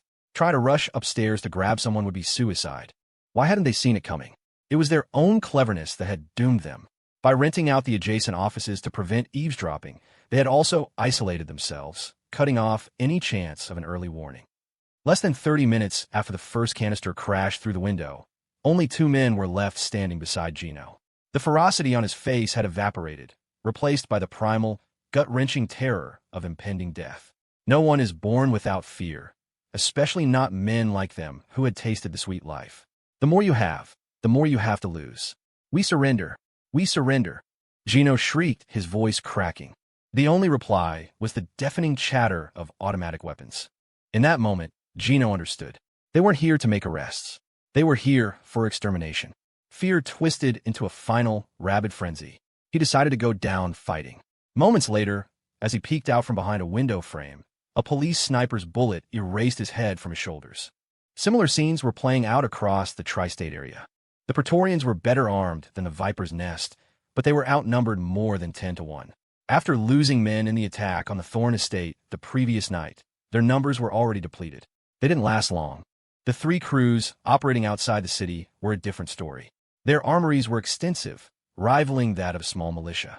They had stockpiles of weapons and product, always prepared for a rival crew to try and rip them off. But no matter how good their weapons were, they were facing a professional army, an army that outnumbered them more than 10 times over. Mac and Catherine hadn't just tricked Asher into revealing the locations. They had gotten detailed intel on the strength and distribution of each faction. That information was invaluable. If the authorities had gone in with equal numbers, the casualties would have been catastrophic. These were desperate men with nothing to lose, rabid dogs who would fight to the death. That's why overwhelming force was essential. A pack of rabid dogs, trying to take a chunk out of the hunter before they die, only to realize their teeth can't even break the skin. Even for men who claim to have no fear, watching their comrades get systematically annihilated filled them with a terror that shattered their resolve. The tree fell, and the monkeys scattered. They became a flock of startled birds, breaking formation and running in every direction. Their morale collapsed, and the fight turned into a rout. The faction leaders were in disbelief, their minds consumed by a burning rage. To mobilize this many professional soldiers and police to wipe them out. There had to be a mole. It was the only explanation. How else would they know the exact locations? How else would they know to bring 10 times the firepower? It had to be an inside job. The Sunstone Cartel's leader screamed as he went down. God damn it. When I find out who the rat is, I'll cut you into 1,000 pieces. The Phoenix Syndicate's boss cursed with his dying breath. Fuck. I was a genius my whole life, only to be killed by a traitor. Which one of you bastards betrayed us? The Savage Crew's chief roared in frustration. This is such bullshit. I could die an honorable death, but to be stabbed in the back by some sneaky bastard. I can't accept it. Whoever you are, you son of a bitch, I hope you're sterile. These are the final words of Leo Flynn's lieutenants. They would go to their graves never knowing the truth. It wasn't one of their own who sold them out. It wasn't a rival organization. The man who betrayed them was someone they had never met, someone who had absolutely no connection to their business. Asher Vance. Night fell. Inside Julian Kai's lavish villa, the delicate notes of a classical piano piece filled the living room. Leo Flynn sat on the sofa, eyes closed, savoring the music with the air of a seasoned connoisseur. In reality, he just thought it sounded nice. He didn't know the first thing about musical theory or composition. The main reason for his sophisticated act was the flock of beautiful women draped around him. Influencers and D-list actresses. Their looks passable, but nowhere near the level of a true heroine. Manny Marcos and Julian Kai had their own arm candy, but tonight's party was Julian's production. Upon hearing that Leo had a rough time at the Thorn estate, Julian had immediately arranged the gathering. After all, they were business partners, poised to make a fortune together. Spending a little of his own money now to soothe his convenient big brother's ego was a worthwhile investment. Every dollar he spent would come back to him tenfold. It was all about playing the long game. Essentially, he was using Leo's future money to solve Leo's current problems. a true master of the craft. When the time felt right, Julian leaned in with a smile. Big brother Leo, it's getting late. We should probably get some rest. I've had a room prepared for you. Leo raised a single finger to his lips, making a shushing gesture without opening his eyes. He remained lost in his musical reverie. Hush, not yet. Let's wait for this exquisite piece to conclude. The paid-for women beside him cooed on cue. Wow, Mr. Flynn, you're a true man of culture. It's so masculine. I'm in love. I just adore serving a handsome and sophisticated boss like Mr. Flynn. The flattery washed over Leo, making him feel positively magnanimous. Tonight, the Viper's nest was on the move again. Even if they couldn't kill as many Thorn family members as the night before, sowing chaos and fear was enough. So, what he was hearing wasn't music. It was the sound of the Thorn family weeping, the sound of their repentance. Anyone who dared to oppose him, the Dragon King, had to be prepared to pay a heavy price. Since Leo wasn't talking, Julian was happy to stay quiet. He hadn't made a move against Victor Stone yet, mainly because the man was impossible to find. As for Asher Vance, that was an even bigger non-starter. According to his informant, Asher was being shadowed by a stone-faced goddess of a bodyguard who never left his side. His informant didn't know who she was, but Julian did. Anya Kuznetsov, Nemesis, the world's #1 assassin. Even a battle-hungry warrior like Julian Kai knew better than to provoke that monster. He wanted to live a few more years. Thank you very much.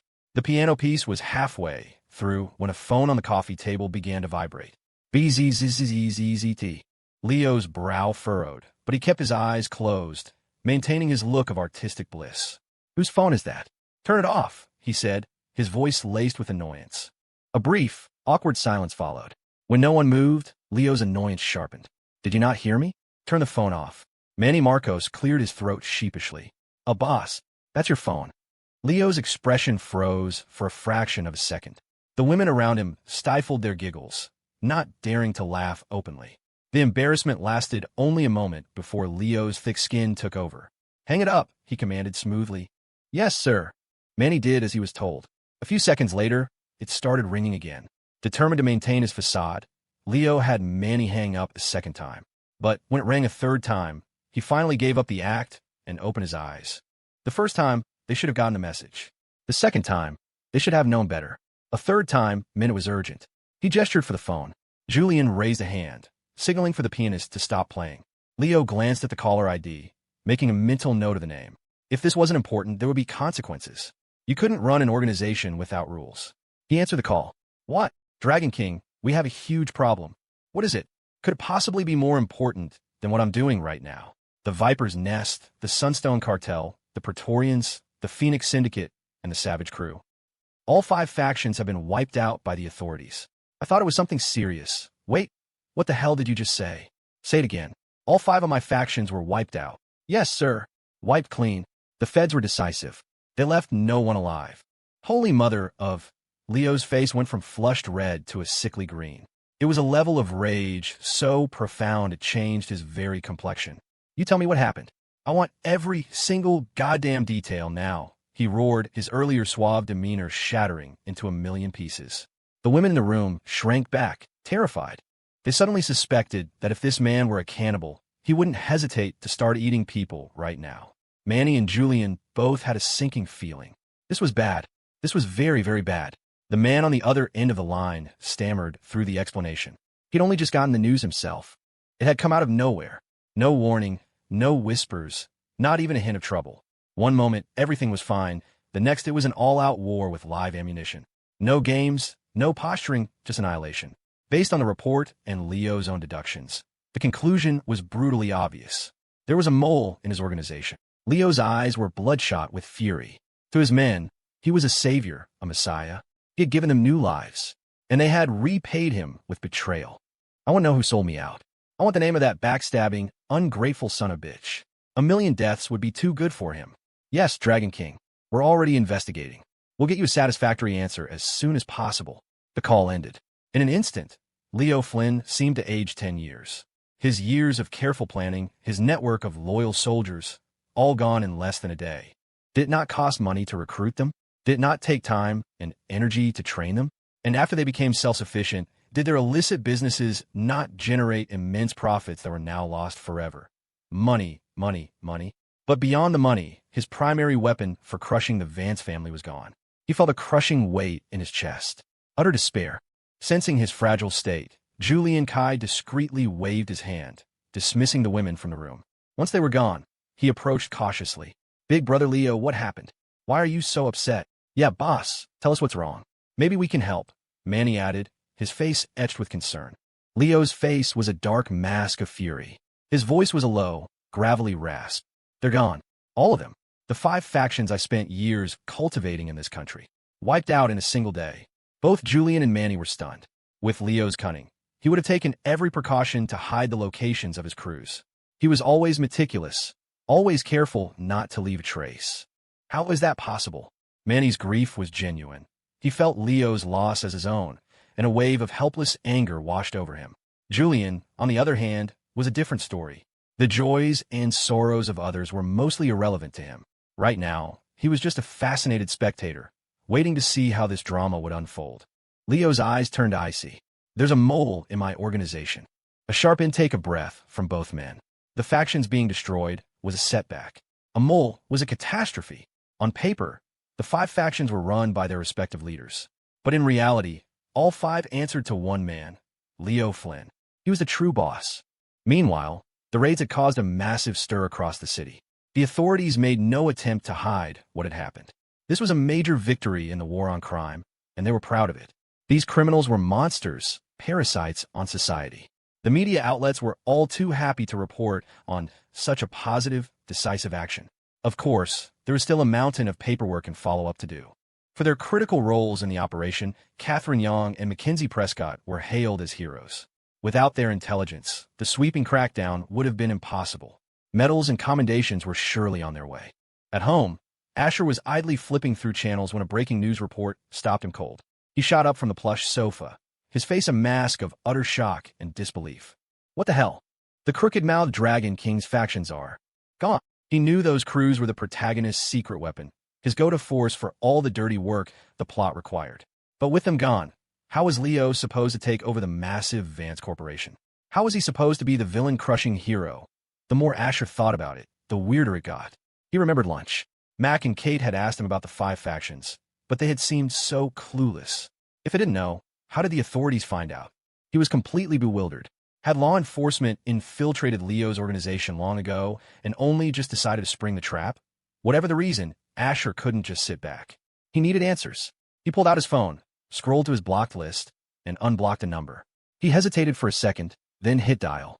He expected her to ignore the call, or maybe just hang up. He was wrong. The phone rang for less than a minute before she answered. Asher swallowed hard. Are you free? I have a few questions for you. Not free, came Catherine's crisp reply. I'm in the middle of a vice bust. Asher froze. A vice bust? He took a sharp breath. My mistake. Sorry to bother you. She said, and the line went dead. Asher's eye twitched. Something this huge happens, a citywide operation to take down major criminal organizations, and your unit wasn't involved? You were out busting prostitutes. He thought about it for a second. Maybe it was for the best. At least she wasn't in any danger. It was probably an order from her superiors to keep her out of the line of fire. He took a moment to compose himself, then dialed another number. A moment later, a cheerful, androgynous voice answered. Cousin, what's up? Hey Mac, I wanted to ask you something, if you have a minute. Sure, shoot. I just saw on the news. The Phoenix Syndicate, the Savage Crew. All those crews got wiped out today by the authorities. I thought at lunch you guys didn't know where they were. Cousin, hold on a sec. I'm in the middle of something here. Oh, you're on a vice bust too? Whoa, cousin, how'd you know? Are you spying on me? Asher choked. Catherine being on a vice bust was plausible. She was a cop. But Mac was military. Since when did the U.S. military run anti-prostitution stings in New York City? He'd been joking, but she had actually said yes. Are you for real, Mac? Before he could say anything else, she cut him off, citing a busy schedule, and hastily hung up, but not before happily promising to treat him to a huge dinner in a few days. Asher was left staring at his phone, completely lost. Mac and Kate had said everything and nothing at all. I guess I'll have to wait until I see them again to figure out what the hell is going on, he sighed. At this point, the plot of his past life was completely unrecognizable. Maybe Leo's crews had just done too many bad things, and this was cosmic justice. But that raised another question. Wasn't this world supposed to revolve around the protagonist? No matter how evil Leo was, shouldn't fate have been on his side? What was different this time? Had even God finally had enough of his crap? In a bedroom on the second floor of the Vance estate, Zara Thorn's eyes sparkled. It was clear she was in a good mood. Khloe, what's this big secret? Why couldn't you say it in front of your parents? Khloe bit her lip, then took a deep breath. Zara, there's something I should have told you yesterday. Please forgive me for waiting until now. Seeing Khloe's grave expression, Zara's smile faded. She sensed that something was wrong. She nodded slowly. Go on. Yesterday, right after we left your family's estate, Leo Flynn sent his men to attack. Bang! Before Khloe could finish, Zara shot to her feet, her brow furrowed in a knot of fury. Her beautiful eyes seemed to burn with an inner fire. Khloe quickly grabbed her arm. Zara, wait, let me finish. None of your family members were killed. The casualties were all bodyguards. The tension in Zara's shoulders eased slightly, but her expression remained dark. Let go of me. They were still people. I know what you want to do, Zara. You want to go after Leo Flynn for revenge. Are you going to try and stop me? That's not what I mean. What I mean is, today, we already took care of it. We wiped out his entire operation. Not a single one was left. That's impossible. You've been with me most of the day. That's why you need to listen, Zara. I said we. It was me, Kate, and my cousin Mac. At that, Zara slowly sat back down on the bed, her anger giving way to stunned silence. Khloe let out a sigh of relief and quickly summarized the day's events. In essence, Asher had been the unwitting informant, and Catherine and Mac had been the swift, merciless executioners, wiping out all 5 of Leo's factions. It all made sense. They had barely left the Thorn estate when armed men showed up looking for trouble. Who else could it have been but a petty, vengeful man like Leo Flynn? Zara didn't regret making an enemy of him. She only regretted not acting sooner, not taking him out before he could do this. She would have gladly shouldered the blame and the condemnation to prevent last night's attack. Zara stood up again. Khloe, thank you for everything these past few days. But I have to go back. If you go back now, you're just going to get an earful, Khloe said, her voice laced with worry. I had Raina look into it. Your core family is all safe. She was already regretting bringing it up. She should have waited a few more days. The Thorn family was furious right now. The fact that not a single one of them had called Zara was proof enough. It wasn't that she had no allies at home. It was that her father, Marcus, was enraged. He had issued a decree. Anyone who dared to tell his daughter what had happened would be exiled from the family, no matter their status or past contributions. In truth, Marcus was trying to protect her. The dead couldn't be brought back to life. What good would it do for Zara to rush home now? A sad smile touched Zara's lips. If yelling at me makes them feel better, then let them yell. I know you're trying to protect me, Khloe, but I have to go back. Her mind was made up. Khloe knew there was no point in arguing. I'll drive you. Zara was about to refuse, but she saw the unyielding determination in Khloe's eyes. After a moment, she nodded. Okay. Meanwhile, at the smoldering ruins of one of the destroyed factions, fire trucks had come and gone, and the area was cordoned off with police tape. The fire was out, but all the electronic equipment had been destroyed. The evidence was all but gone, save for a few stray bags of narcotics that hadn't been incinerated. But compared to the vast digital trove that had been lost to the flames, it was barely anything. These bastards are disgusting. Try to destroy the evidence even as they were going down. Yeah, well, illegal possession of firearms and shooting at police officers is more than enough to put them away for good. The officers cleaning up the scene chatted as they worked. Nearby, Captain Miller was explaining to Captain Frank Nolan of the Major K Squad that the incredible intelligence had come from one of his own detectives. With his men's deaths avenged, Nolan was in a much better mood. He knew Catherine Young was considered the precinct's beauty, but at his age, with a family of his own, he didn't pay much attention to that sort of thing. I'll take the liberty of calling you Kate, he said with a genuine smile. You did an outstanding job today. I'm going to recommend you for a Class 1 commendation. If the commissioner says no, I'll camp out his office until he changes his mind. He instinctively started to raise a hand to pat her on the shoulder, a gesture of camaraderie, but stopped himself midway. Catherine was not only beautiful, but she also had the powerful Young family behind her. If she were a male colleague, he wouldn't have hesitated. But with all the young cops watching, it was better to maintain professional distance. Just doing my duty, sir. To protect and serve, Catherine replied, a faint blush on her cheeks. She felt a little awkward. In truth, the credit belonged to Asher. She wasn't the one who had uncovered the locations and details. She was just the courier. For a cop with a strong sense of justice, it felt a bit like she was taking credit for someone else's work. Captain Nolan, an officer, reported, jogging up to him. The computers are completely destroyed. The hard drives are melted. Forensics says there's no chance of recovery. Nolan's brow furrowed. That's a damn shame. At that exact moment, Catherine's phone rang. She glanced at the caller ID, Raina Gao. She was puzzled, but answered the call. Hey, is this Kate? I got something nice for you. I think you'll be very happy with it. It's no use to me anyway, Raina's voice was playful and teasing. Catherine blinked, momentarily confused. Raina? What are you talking about? The documents and files from the computers at those clubhouses you guys are cleaning up. How did you get those? Catherine asked, her heart suddenly hammering in her chest. Raina let out an exaggerated sigh. Have you already forgotten what I do for a living? You're a hacker. At least you remember that much. You called me Big Sis Raina, so that put me in a good mood. The files are all yours. Raina, thank you. You're my lucky star. You're the best. Catherine rarely showered people with praise, but this was a massive breakthrough. She blurted out every compliment she could think of. Raina just laughed it off as if it were nothing. A moment later, Catherine's WhatsApp pinged with 5 file transfers, each neatly labeled with the name of a faction. As it turned out, Catherine's call to Khloe, that small, seemingly insignificant act, had set everything in motion. Khloe had immediately contacted Raina and had Catherine forward the 5 locations. From there, it was child's play. With precise coordinates, Raina had roped in her brother, Kevin. The split was 100-0. She got 0, Kevin did all the work.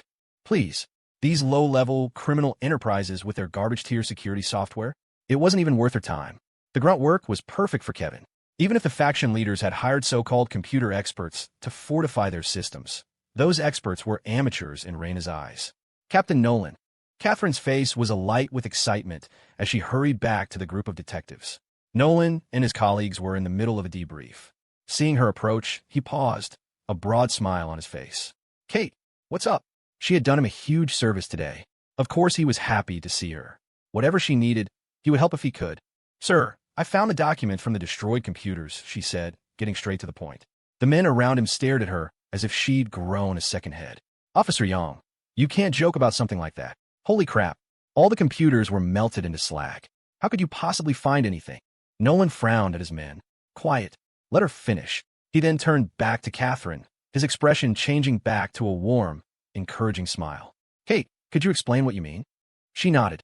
Of course, you couldn't recover data from a melted hard drive. The only way was to infiltrate the systems before they were destroyed, which is exactly what had happened. She didn't mention Raina by name. An act of vigilantism, this advanced, was something that would require a mountain of paperwork and formal reports.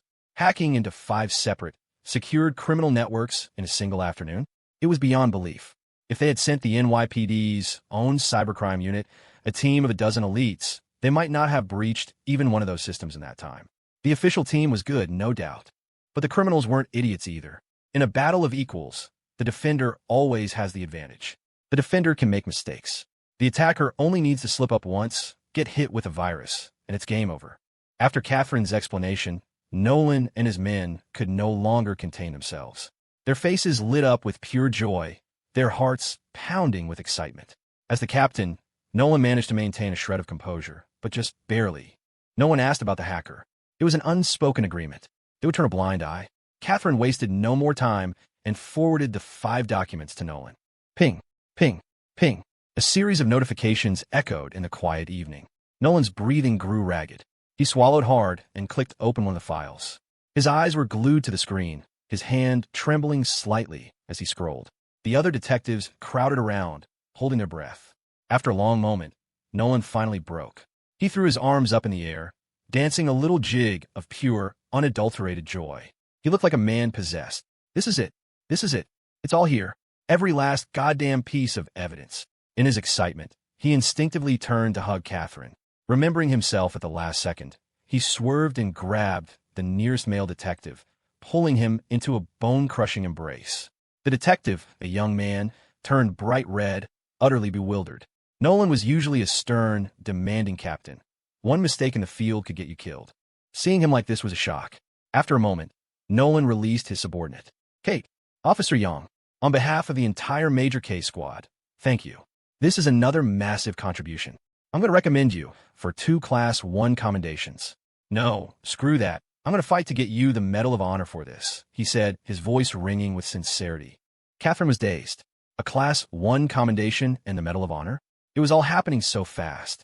She had always dreamed of earning such accolades, but she knew they didn't come easy. They came from life-or-death situations, from walking a razor's edge where one wrong move could mean never going home again. But Nolan wasn't exaggerating. Without her intelligence, who knows how long those monsters would have remained at large. And obtaining reliable intel is an incredibly difficult, expensive, and dangerous process. Not to mention the risk of a bloody, drawn-out battle at the end. But with Catherine's intel, they had reversed the dynamic. They had steamrolled the enemy with 0 casualties on their side. That alone was worth the highest honors. Catherine's mouth hung open slightly, looking more like a dumbstruck girl next door than a decorated hero cop. This time, she didn't offer any platitudes. She just said, "Thank you, sir," and quietly walked away. Heh, Asher Vance. Ash, just how many more secrets are you hiding? She thought to herself, a sly smile touching her lips. I think it might be time for another little visit. While everyone else was celebrating their victory, the shrewd daughter of the Yang family was already plotting her next shakedown. If the crooked-mouthed dragon king knew the truth, he would weep bitter, bitter tears. The next day, Asher woke up early after a sleepless night. He just couldn't wrap his head around it. How could the protagonist, Leo Flynn, manage to screw up so spectacularly? From the moment Asher had been reborn, the so-called crooked-mouthed dragon king had been nothing but a disappointment. Asher felt like he'd practically gift-wrapped opportunities for him, but Leo was just too inept to take them. First, he'd fumbled his chance with the #1 heroine, Saraphina Hayes. All he had to do was be a competent security guard, and his protagonist's luck would have eventually drawn her to him. But no, he had to be an idiot. And to be fair, it wasn't all Leo's fault. For some inexplicable reason, all the heroines in this timeline were completely out of character. They were practically throwing themselves at Asher. He didn't know if Leo was just fated to be cuckolded or if something else was at play. Every single one of them had gone off script. There was another factor contributing to his melancholy, Scarlet Jo. As the saying goes, a single night as husband and wife creates a bond of 100 days. Over the past few weeks, the she-devil hadn't whispered any sweet nothings, but her actions have been incredibly thoughtful, warm, and comforting. Asher's stoic, unshakable resolve had proven to be utterly useless against her sugar-coated offensive. To his absolute shock, he had found himself entertaining the thought of not wanting to go back. A moment of pleasure is worth 1,000 pieces of gold. Since then, the king has not held his morning court. It was a battle between the rational and the emotional. People always talk about being rational, but that's easy when you're not the one in the hot seat. When you're the one being talked about, rationality goes out the window. Emotion takes over. Joy, anger, sorrow, fear, it's all emotion. Asher was a man, not a saint. In his past life, he could have been a great actor, a great director, dispassionately playing his part. But this time, he was trapped in the play. Maybe I should sleep in a separate room from the she-devil for a while. The thought popped into his head, and then there was the damn system. It kept piling on the stamina. He might not get tired, but the she-devil certainly did. He chuckled and pushed the thought away. He took Anya and headed to work. Today was the day Scarlet officially took over as the head of the Zhou family. There were only a few dissenting votes from relatives who clearly had no conscience. The rest were all in favor. Just as Asher's mindset had changed, so had the she-devils. She used to be obsessed with power, believing that only what she held in her own hands was real. But now, her attitude had done a complete 180. All she wanted was a small family, to raise children, to pour her energy into them. The achievement she had craved, the one that would have cemented her legacy, the oil bond investment, Asher had already delivered for her. It was an unprecedented victory, a move that made even the world's most legendary investors call a miracle from God. After taking control of the family, she simply handed the day-to-day operations back to her father, Richard, content to offer advice from behind the scenes. Back in his office, Asher found himself listless. With Leo's factions gone, the main force he would have used to devour the Vance family was eliminated. It meant his momentum was broken. To cultivate a new force of loyal, die-hard soldiers in a short time was next to impossible. You could buy madmen to do your bidding, sure, but those same madmen would sell you out for a higher price. Asher's gaze fell on Anya, and he sank into deep thought. She was in her usual black pantsuit, her hair tied back in a sleek ponytail, exuding an air of sharp competence. Her looks were, of course, flawless. Her physique was toned and powerful from constant training. The thought that was making him hesitate was a dangerous one. That idiot Dragon King played himself right out of the game. What a moron. His own men turned on him. Serve him right. He must not have paid them enough. You get what you pay for, you cheap bastard. My hopes of going home are getting slimmer by the day. And that damn hashtag Ewan at hashtag Ewan system won't give me a straight answer. I'm so sick of this. Screw this plot. From this day forward, I'm rebelling against that idiot author. Ping. Congratulations, host. You have gained Advanced Krav Mega Mastery. Asher almost spat out his coffee. He had just been thinking it, and the system had rewarded him for it. Before he could process the implications, a wave of warmth spread from his core through his entire body. At the same time, Anya's eyes widened slightly. For the first time since he'd known her, her brow furrowed. She looked at him, her expression uncharacteristically curious. Asher felt her gaze, and the surge of fighting spirit that had just risen within him immediately plummeted. Oh crap, I almost forgot about this goddess of death. I might be tough and hard to kill, but my family is all soft and squishy. They wouldn't last 2 seconds against the Dragon Queen. My death is one thing, but I can't let anything happen to my family. Should I try to? Neutralize the Dragon Queen? Seduce her? She's human, right? She bleeds. Damn it. Or maybe sneak attack. No, I can't do that. She's been with me for so long. I'll have to find a way to fire her. Let her go. The kindest thing I can do. I'll bear all the pain myself. That crooked-mouthed Dragon King is too stupid. I have to rebel. It's the only way. The Dragon Queen is strong, but maybe I can hold my own against her. Worst case, I die. What the hell? What's she doing? Asher was startled out of his thoughts. Anya was suddenly right in front of him, their faces inches apart. Her bright, clear eyes stared directly into his. She wasn't wearing perfume, but a faint, pleasant scent wafted from her. Her lips parted, and for the first time, Asher saw an expression on her face other than blank indifference. Was that a smile? Do you want to kill Leo Flynn? She asked, her voice calm and even. I will help you. Do you want to kill Leo Flynn? I will help you. Asher was stunned into silence. He kept his face a perfect neutral mask, but inside, his mind was a raging storm. Holy crap, what does she mean by that? She's going to help me kill her own boss. Wait, that's not the most important part. The most important part is, how did you know what I was thinking? He opened his mouth to speak, but no words came out. He didn't dare make a move. For all he knew, this was a trap. After spending so much time together, it wasn't impossible that she had figured out his thought patterns. This could be her predicting his rebellion, getting him to confess before she took him down. He could already imagine 100 different ways he could die. You're wondering how I know what you're thinking, aren't you? Anya stated flatly, verbalizing his exact thoughts. Asher jumped. Seeing that she wasn't making any other moves, he gave a hesitant nod. Anya's lips parted. I don't know when you figured out my identity, but I'll be honest. I don't like Leo Flynn. So, I've decided to help you kill him. The eyes are the windows to the soul. Sometimes, all it takes is a single look to build trust. Staring into Anya's bright, clear eyes, devoid of any deceit, Asher found himself believing her. But it was just so. Out there. I don't like him, so I'll kill him. That was definitely her style.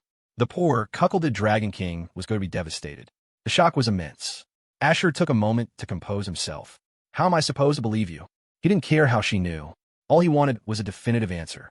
Gaining Anya as an ally would be an incredible advantage. If he was going to rebel, he was going all in.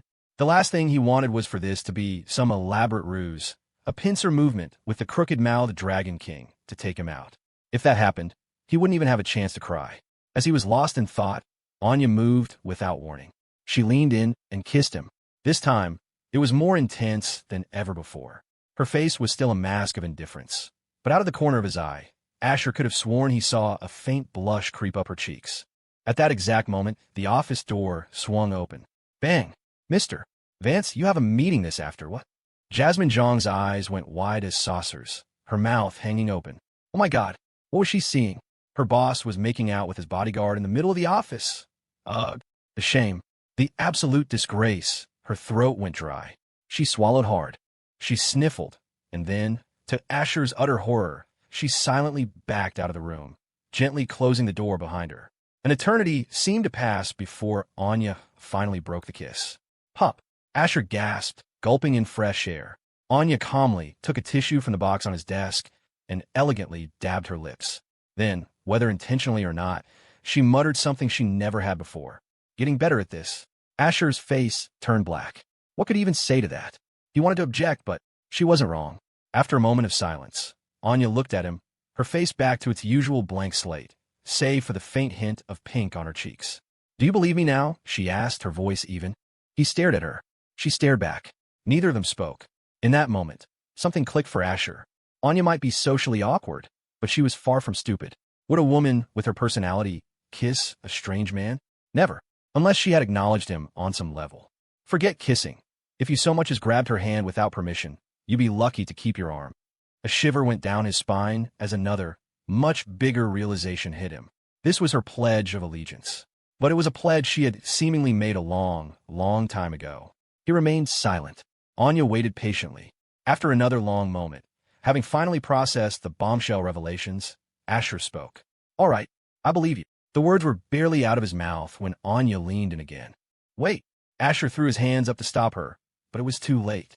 Half an hour later, Anya finally released him. "My lips are numb. Holy hell. How was the Dragon Queen even more intense than the She-Devil? Is it because of her ancient martial arts training? The She-Devil is a normal person, but the Dragon Queen is a cultivator. So, setting aside the systems. Enhancements. Does that mean we're on equal footing now? Okay, one major threat has been neutralized, but there's still another one, Cassandra Lee. I wonder what her situation is. Should I ask the Dragon Queen to act as an envoy? Invite them, execute them, or make them my dogs? Well, make them my allies." Asher didn't know how much intel Cassie had already leaked to Leo, but he was willing to let it slide. All he wanted was to eliminate the son of fortune, Leo Flynn. Once he was gone, Asher would be safe. If the Dragon's Den wanted revenge, so be it. Asher wasn't afraid to get his hands dirty, but he preferred a peaceful solution if possible. Of course, Leo was the exception. One was the protagonist, the other the villain. One of them had to die for this to end. In a world with ancient martial arts, who cared about science? Asher didn't want to be enjoying a quiet life with his wife and kids one day, only for Leo to pop out of nowhere and put a bullet in him. The universe had a sick sense of humor. No matter how well he planned, fate would find a way to screw him over. One mistake, and his whole family could be wiped out. He couldn't risk it. "I'll go talk to Seraph. We're on good terms," Anya said suddenly. Asher gave her a complicated look. "Oh, I know what kind of good terms you two are on. Ahem. Just do what you can. Don't force it." He paused, then asked, "What are the chances you can get her to flip?" Anya knew he was still skeptical, so she did something that left him speechless. She smoothly drew the razor-sharp dagger she always carried. It danced in her hand, a blur of silver light, her fingers moving with impossible dexterity. 100%, she said, her eyes glinting like the steel in her hand. Asher Vance drew in a sharp breath. "They say you get an education so you can speak calmly to idiots, and you learn to fight so idiots will speak calmly to you." In that moment, Asher achieved enlightenment. He had to try and stop her. The Dragon Queen marching into an office with a knife was bad. Bad for optics. The people in there were civilians. If they called the cops and got her arrested, it would be a massive headache. And make no mistake, Asher wasn't afraid of what the police might do to Anya. He was terrified of what Anya, in a fit of pique, might do to the police. Then he'd be the one bailing her out of a holding cell downtown. Who was the real victim here? "Hey, Anya," he started, clearing his throat. I need to talk to you about something." But she didn't give him the chance. In a flash, she was out of his office and gone. Asher stood there for a moment, stunned. He tried to console himself. Well, maybe this is for the best. It takes a monster to catch a monster. If Cassie Lee really wants to keep playing games, she's just signing her own death warrant. He felt a wave of relief wash over him. "Relief my ass." Asher shot up from his executive chair, his expression a tangled mess of panic and frustration. "Anya, get back here." He bolted after her. With the Dragon Queen's unique personality, she was liable to start swinging first and skip asking questions entirely. Injuring someone was one thing. A dead body was a whole other level of paperwork. Asher couldn't stand the thought of seeing the Dragon Queen behind bars. He wouldn't let that happen. In a more secluded wing of the Vance Corporation Tower was a studio-like office that housed some of the company's top female talent. At the moment, a half-dozen beautiful women were gathered, periodically glancing toward their manager's office door, their brows furrowed with unspoken anxieties. Suddenly, the main door swung open and a figure strode in, startling them. The newcomer didn't even glance their way, making a beeline straight for the manager's office. The women's expressions shifted rapidly, from curiosity to alarm, and finally to desperate urgency. They all stood, moving to intercept. "Excuse me, please wait. If you have a question, you can talk to us." "That's right, ma'am. Whatever the issue is, we can help. Cassie is taking a nap and doesn't like to be disturbed." They had all experienced Cassie Lee's methods firsthand. They were terrifying, soul-crushing. Just thinking about her inhumane techniques made them shudder. The tears in my heart flowing like a river. But it wasn't all bad. Cassie had taught them a lot, like a ruthless but effective mentor. She wasn't a good woman, but she was an undeniably good teacher. And putting the lessons aside, as Cassie's protégés, the pay was outrageously good. Their base salaries were already generous for the industry, around $20,000 to $30,000 a month. But since becoming Cassie's favorites, they were each clearing over $80,000 a month. Plus, Cassie was teaching them how to land a rich man. In theory, anyway. Practical application had to wait for 3 years, after their contract was up and Cassie's interest inevitably waned. They formed a line in front of Anya, but it was useless. With a few nimble steps, Anya flowed around them like water and arrived at the office door. Knock, knock, knock. The sharp, insistent rapping echoed through the quiet space. From inside, there was a sudden shuffling sound, followed by the rustle of fabric. Who is it? A pleasant, melodic voice called out, though it was laced with irritation. A single thought flashed through the minds of the women outside. We're screwed. It was only then that they got a proper look at Anya. To call her stunning would be an understatement. The women exchanged nervous glances, a silent conversation passing between them, born from months of working and living in close quarters. She's gorgeous. It's over. Is she going to become one of us? Almost definitely. Then we have to warn her. We can't let her fall into the lion's den. They wanted to pull Anya away, but the Dragon Queen gave them no opportunity. It's me, Anya said, her voice flat. You have 30 seconds to come out. Crash. The sound of something heavy falling to the floor came from inside the office. What happened next left the women utterly speechless. Cassie's voice, now stripped of its annoyance, called out, laced with an unfamiliar urgency. Coming right now. Beyond the urgency was that. A hint of terror. What the hell was going on? They had never seen Cassie lose her composure like this. In less than 20 seconds, the door flew open. A disheveled Cassie Lee stood there in a long, white blouse, smudges of lipstick still visible on her face and neck. But there was no anger on her face. Instead, she was plastered with a wide, almost manic smile. Anna, what brings you here?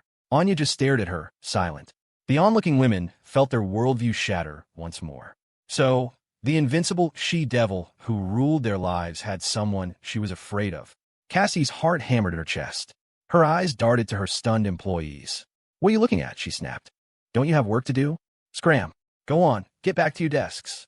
Don't just stand there gawking. It's unprofessional. The women scattered like startled birds.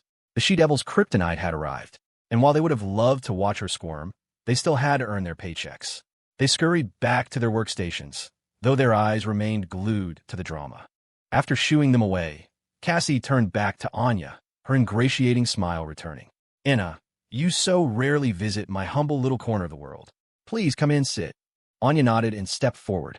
As they were about to enter the office, a frantic voice echoed down the hall. No, spare her. For the love of God, spare her. Asher's panic shout reached them. The closer he'd gotten, the more he'd pictured the worst-case scenario. What if the Dragon Queen actually killed Cassie? Leo Flynn would get wind of it, and Asher's entire plan would go up in smoke. Forget dealing with Leo. If Anya committed murder on company property, not even he could get her out of that. He'd grown fond of his tail-swinging, emotionally stunted bodyguard. The thought of losing her left a hollow ache in his chest. He had braced himself for a bloodbath. So when he skidded to a halt and saw the two women standing there in perfect, nonviolent harmony, he was, to put it mildly, completely and utterly baffled. Baffled had just opened the door for his baffled grandmother, who was visiting his baffled grandfather. No, spare her. For the love of God, spare her. Asher's cry froze Anya and Cassie in place. The other women in the studio all whipped their heads toward the source of the shout. A moment later, Asher Vance appeared in the doorway, panting. Whoa, is that Mr. Vance? Oh my God, he's actually here. It's been so long. He's gotten even hotter. Oof, are you blind? My man has always been dazzling. Excuse me, your man? The nerve. He's obviously my husband. I know for a fact he has abs. The studio erupted in excited chatter. Compared to the tyrannical Cassie, Asher was a harmless, adorable kitten. He didn't exude any of that terrifying boss energy. Cassie's own eyes were fixed on Asher's impossibly handsome face, a face the system had buffed with so many layers of charm it had undergone a qualitative change. Even for Cassie, the self-proclaimed queen of sapphic desire, the sight sent a jolt through her. A strange blush crept onto her cheeks as her heart began to flutter erratically. Thump, thump, thump, thump. The sensation was so alien it startled her. She'd never felt anything like it in her life. Anya tilted her head, her expression a blank canvas of confusion. Spare who? At her question, the women finally tore their gazes away from Asher. Feeling a dozen pairs of eyes on him, Asher met the stares of the flock of beautiful employees, his own face a mask of forced calm. He offered a weak, awkward laugh. Oh, that. I was talking about this really fun mobile game. You know, start with a mythic blade, gear drops by fate. I wasn't yelling at you. As long as I'm not embarrassed, someone else is. As a CEO, Asher didn't owe anyone an explanation. He could fire whomever he wanted, whenever he wanted, without giving a reason. He'd expected his lame excuse to be met with an awkward silence. But the reaction was the complete opposite. Boss, are you going to get us into the game? I love games.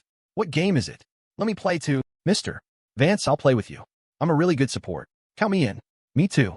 Their enthusiastic response was so far from what he'd anticipated that the office suddenly felt like a party. Cassie's face darkened. It's work hours, she barked. Do you understand me? Work hours. The cheerful atmosphere evaporated instantly. She was a little pleased that Asher was here, but Anya's presence changed the entire dynamic. The only thought in her mind now was to get Anya out of her office as quickly as possible. After silencing her subordinates, Cassie turned back to Asher, a genuine, beautiful smile gracing her lips. Mr. Vance, please come in for some tea. Asher saw no reason to refuse.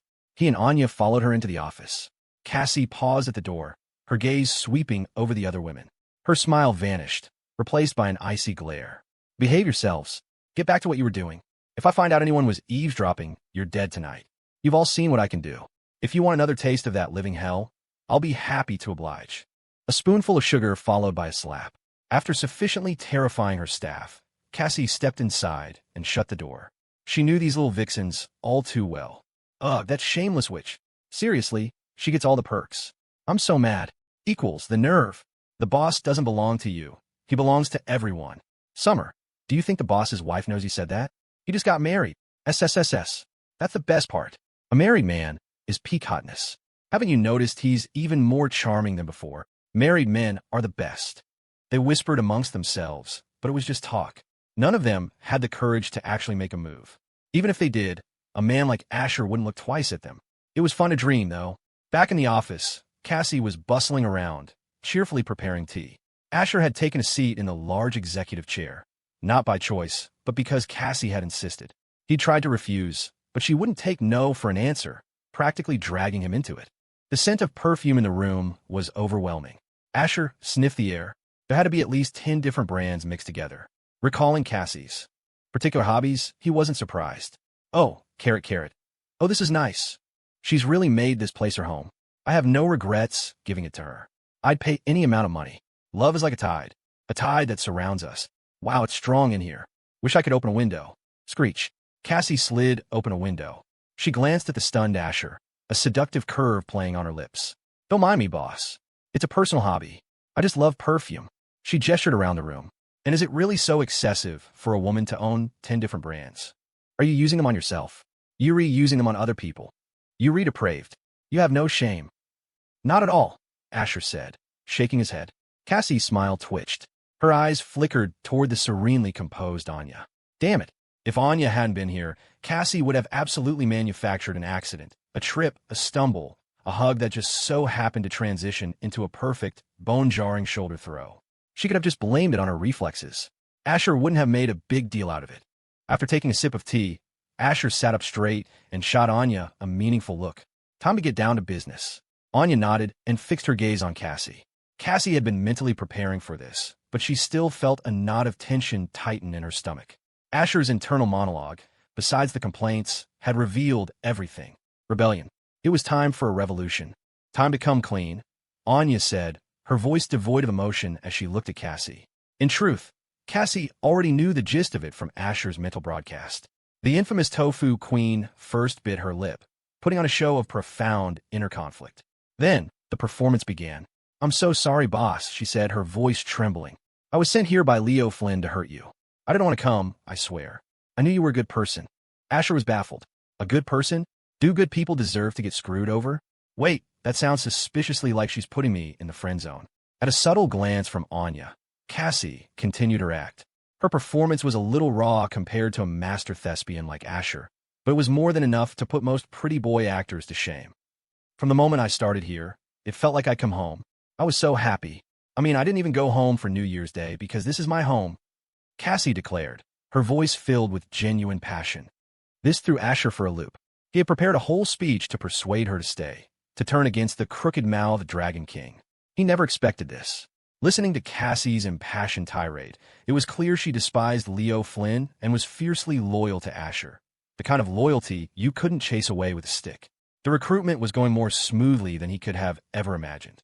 The entire conversation consisted of Cassie recounting Leo's many sins, his stinginess, his crude manners, his greed. She left no stone unturned, and she wasn't wrong. Everything she said was an undeniable fact. At one point, Anya casually drew her knife and began to polish it, her eyes never leaving Cassie. Both Asher and Cassie saw the movement. Asher jumped. Look how cooperative Cassie is being. She's telling us everything, and you're still threatening her with a knife? Anya didn't say a word, but her presence was a crushing weight in the room. Of course, Cassie's indignation wasn't an act. Asher believed her, and it definitely wasn't because Anya was sitting there brandishing a weapon. I'm glad you could tell me this, Asher said with a smile, and I'm very pleased with your attitude. From now on, we're family. Cassie blinked, a faint blush dusting her cheeks. Family? She repeated, confused. What the hell is he talking about? What family? Don't just throw words like that around. I'm not. I didn't. I still like women, damn it. Don't think you can win me over just because you're the most handsome man I've ever seen. Let me tell you, give up that fantasy right now. Oblivious to her inner turmoil, Asher nodded seriously. Yes, family. And families don't keep secrets from each other. Families stick together. Families present a united front, which is why Leo Flynn must die. Cassie was stunned. A moment ago, when Asher had said family, her heart had skipped a beat. The feeling was strange, especially while looking at his handsome face and listening to his magnetic voice. She'd almost melted, but after all that build-up, he ends with, kill Leo Flynn? Was that really what this was about? Talk about a letdown. She forced a smile. You're right. Leo Flynn definitely has to die. They chatted for a few more minutes, with Cassie refilling Asher's tea. What's this? Suddenly, Anya's voice cut through the air. She reached under the teapot, her thumb and forefinger pinching something small and dark. Asher and Cassie leaned in, curious. What? What is it? Cassie asked, bewildered. A second later, her face flushed a deep, mortified crimson. Even she, in that moment, wanted to dig a hole and crawl into it. Anna, you are my nemesis. Were you sent here just to torment me? Asher's eye twitched. Well, now he thought, this is something. Holy crap, the Dragon Queen is a legend. I bow to no one, but I bow to you. You adorable, clueless agent of chaos. Look what you've done. You get to have all the fun, don't you? Don't laugh. Don't laugh. Whatever you do, do not laugh. Asher, you are a professional. No matter how hilarious the situation, you must maintain your composure. Asher's face was turning purple from the effort of holding back his laughter. He pinched his thigh hard, again and again, until his expression was a pained grimace. Ahem. Anya, that's just an eyelash. Throw it away. Cassie, whose face was now the color of a tomato, nodded vigorously. Yes, Anna, just throw it away. An eyelash? It doesn't look like one, the Dragon Queen deadpanned, before casually flicking the curly hair into the trash can. Asher, sensing Cassie's profound humiliation, decided it was time to leave. After a few more brief exchanges, he made a hasty exit. He wasn't touching that tea again. Anya didn't follow him back to his office. Instead, she pulled out her phone and called Khloe. What did you say? My brother agreed to turn on him? Khloe's voice was electric with excitement. After waiting for Khloe to finish her happy squealing, Anya brought the phone back to her ear. Yes, Asher has decided to kill Leo Flynn. Khloe's voice turned hard. That man deserves to die. He absolutely deserves it. I've been waiting for this moment for so long. Anna, are you free now? I'll contact Raina. We should all meet to strategize, right? And bring Cassie with you. What about your brother? Anya asked. I'll have Victor Stone protect him. You two can trade off. Fine. I'll wait for him. After hanging up, Khloe immediately contacted Victor Stone. Asher had to be protected at all costs. For this meeting, Khloe was only including the combatants. She deliberately left out Jessica Young, Lena Unn, and Saraphina Hayes. They could contribute money, but the Vances had more than enough of that. Besides, telling them would only complicate things without helping. Khloe wanted no more loose ends. This time, if they got a lock on Leo Flynn's location, they were going to end him at the Gao family estate in Greenwich. No way. Khloe, your brother finally came to his senses? Raina Gao's large, expressive eyes were fixed on Khloe. She had already set numerous traps for Leo Flynn, deep, intricate ones. She knew that once Leo figured out the truth, he would come after her. As a professional hacker with a strong sense of self-preservation, she wasn't about to let that happen. The best defense was a good offense. Neutralize all potential threats. Khloe nodded, a wide smile on her face. He did. He's done following that so-called plot. Good for him. It was a dead end anyway, Raina said, crossing her arms. Zara Thorn, who had been sitting quietly, felt the tension in her brow release. A small smile touched her lips. Since returning to the Thorn family estate, her parents and relatives hadn't said much, but sometimes the cold shoulder was more punishing than any weapon. After a bit more small talk, Khloe brought them back to the main point. The priority now is to find Leo Flynn's location. He's in the shadows, and we're in the light, which puts us at a huge disadvantage. If that mad dog finds out we were behind the raids on his factions, he'll try to take us all down with him. Zara's expression turned to ice. He thinks he has the guts? He doesn't have the strength to take anyone down with him anymore. Yesterday's operation had torn out the tiger's teeth, destroying 5 of Leo's most important crews. On top of that, Anya and Cassie had defected, and Raina's own prodigy of a little brother, Kevin Gao, had not only switched sides, but had also wreaked havoc on the Dragon's Den infrastructure. Khloe's smile wavered. She nodded, then shook her head. He may not have the strength, but he can still go after the people around us. We can protect ourselves, but what about Jessica, Lena, and Saraphina? Khloe had hit on the critical issue. The other women fell silent. The two with the most insight were Cassie and Anya. The Dragon Queen, aside from assassination, not much else held her interest. Cassie, however, knew Leo Flynn inside and out. Vindictive, petty. If you so much as bumped into him, he'd want to bite your head off. Here's what I propose, Cassie said. Until we eliminate Leo, Jessica, Lena, and Saraphina shouldn't go out at night unless absolutely necessary. We need to keep them away from that rabid dog. It would be best if they hire more bodyguards, ones with real skills. Once this is over and the threat is gone, they'll be safe. The others exchanged glances. It was a solid plan. Anya, idly twirling her dagger, spoke up in her usual flat tone. All this talk just leads back to one thing. The only correct path is to kill the Dragon King as soon as possible. All eyes turned to Raina. Raina, have you found his location yet? Raina frowned. I have a few possibilities. The Marcos estate in Jersey, a penthouse in a building called the Violet Garden, another villa on the waterfront. But his movements are erratic, there's no pattern. Cassie sneered. Just like the old Leo, the cunning rabbit with 3 burrows. Anya said, then let's each watch one place. No, that's too risky, Khloe countered immediately. A cornered snake is still dangerous. Leo's fangs may have been pulled, but his own martial arts skills are still formidable. If we split up, we'll be picked off one by one, like trying to rescue family from a well and falling in ourselves. Khloe had experienced Leo's tenacity firsthand. The man was unnaturally hard to kill.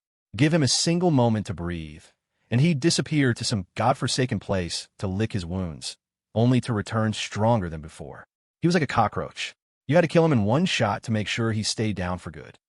Ugh, Raina groaned, clutching her head. My power is limited.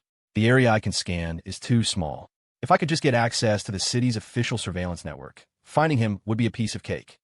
She had been trying her best for days, and she swore she was losing hair over it. New York City was massive. Raina could only effectively monitor a fraction of it. The rest was a blind spot. Raina, if I get you access to the official network, can you lock him down? Khloe asked, seizing on the key point. Raina's mood flipped instantly. She shoved a handful of chips in her mouth and adopted an expression of supreme confidence. Just get me in. You'll see whether Leo Flynn lives or dies. If you want, I can even get you an uncensored, high-def photo of his bare ass and leak it online for the whole world to see. Not just killing him, but utterly destroying him. That was Raina's style. The others weren't interested in seeing such a cursed image, but broadcasting it online for the trolls to feast on was an excellent way to shatter Leo's ego. Under the pressure of that kind of public humiliation, his mind would break. Then a few well-placed bullets, and his body would break too. A double victory. Even someone as shameless as Leo would be mortified. Khloe coughed. Leave the official access to me. I have a way. Really? Raina's eyes lit up, crumbs of chips still clinging to her lips. Khloe nodded seriously. Really? Her first thought was her best friend, Catherine Young. While there was no hard evidence yet linking Leo to the 5 factions, he was a person of interest. The NYPD couldn't just sit on their hands. And Catherine, having just delivered a major win, had some political capital to spend. Anya turned to Zara. Can you give me a sniper rifle? Zara didn't hesitate. What model? M200. I'll have it fully equipped with a suppressor and 2 extra magazines. How does that sound? How soon? Tomorrow. No, tonight. I'll have someone deliver it to you before midnight. Zara's voice was cold, her killing intent undisguised. Anya gave a curt nod. Good. At Manny Marcos's estate. Manny let out a high-pitched, agonized scream. Those useless bastards. They died and left a trail of evidence behind them. I could have spun this, but now I've got nothing. For years I fed them, trained them, built them up. I sharpened this knife for 5 years. And just when I was ready to strike, they're all gone. He dropped to his knees, his voice trembling. You traitor. You should have just brought the cops straight to me. Come and get me. I'm the one behind it all. I'm their boss. It was a painful realization. He was practically weeping. Manny had been the one on the ground, handling the logistics for those 5 factions. Nominally, Leo Flynn was the boss, but in many ways, Manny was the one who ran the show. He didn't care that the men were dead. He cared that they'd been stupid enough to leave evidence. Evidence that directly implicated him and his family. When he got the news, he felt like his world was splitting apart. Goddamn morons. I told them 1,000 times, destroy the evidence first. But no, they choke at the critical moment. They deserve to die. Leo Flynn stood nearby, watching in silence. His own face was a dark thundercloud. 10 years, he'd spent sharpening his sword, all for a single, decisive strike. Now, the sword itself had been shattered. How could he possibly remain calm? Leo glanced at the time, his pained expression flickering for a second. Julian should be here soon. The name snapped Manny out of his despair. He pushed himself to his feet, and the 2 men exchanged a look. A few moments later, a voice boomed from outside. Brother Leo, where are you? Where are you? Before they saw him, they heard him. The door to the upstairs loft burst open, revealing Julian Nightmare Kai and Manny's butler. Julian's eyes swept the room and landed on Leo, who was now sitting on the floor, looking utterly broken. His eyes were wide and vacant. Manny stood nearby, looking deeply uncomfortable. In a flash, Julian's face contorted into a mask of grief and fury. He rushed toward Leo. "Who?" he bellowed as he walked. "Who did this to my brother? Manny, you tell me right now. I will kill those animals and avenge him." Manny ignored Julian and simply waved a hand at the butler, who bowed and quietly exited, closing the door behind him. Just as Julian was 5 steps from Leo, Leo suddenly flinched, his eyes, bloodshot and swollen, fixing on nothing. "H, he screamed, a sound of pure agony that made even the battle-hardened Julian jump. But Leo wasn't finished. "Those useless bastards," he shrieked, his voice cracking. "They died and left a trail of evidence behind them. I could have spun this, but now I've got nothing. For years I fed them, trained them, built them up. I sharpened this knife for 5 years. And just when I was ready to strike, they're all gone. You traitor. You should have just brought the cops straight to me. Come and get me. I am the Dragon King of the Dragon's Den. I'm their boss. My name is Leo Flynn." Manny's eye twitched violently. He had to turn away. The secondhand embarrassment was so intense it was making his scalp crawl. "Jesus Christ, Leo, that's a new low. You just stole my whole monologue." Seeing Leo in such a state, Julian bit the inside of his cheek hard, forcing a pained expression onto his own face. He pulled a handkerchief from his pocket and knelt, dabbing at Leo's dry eyes. "Brother Leo, don't cry. It's all that damn traitor's fault. As soon as we find him, we will cut him into 1,000 pieces." Leo looked up at him, his voice thick with fake tears. "It's useless. It's all useless. My men are gone." Julian blurted out, "I still have ahem." Leo coughed, cutting him off and grabbing the hand holding the handkerchief. "My good brother, that monster has ruined me. I never knew you were so loyal. I was right to trust you." Julian's smile felt frozen on his face. "What the hell is going on? I feel like I just got played, but I have no idea how." "My brother," Leo said, his voice now weak. "Help me up." Julian pulled Leo to his feet. Leo sniffed dramatically. Now was not the time for Julian to find out that the police had information that could incriminate Manny's family.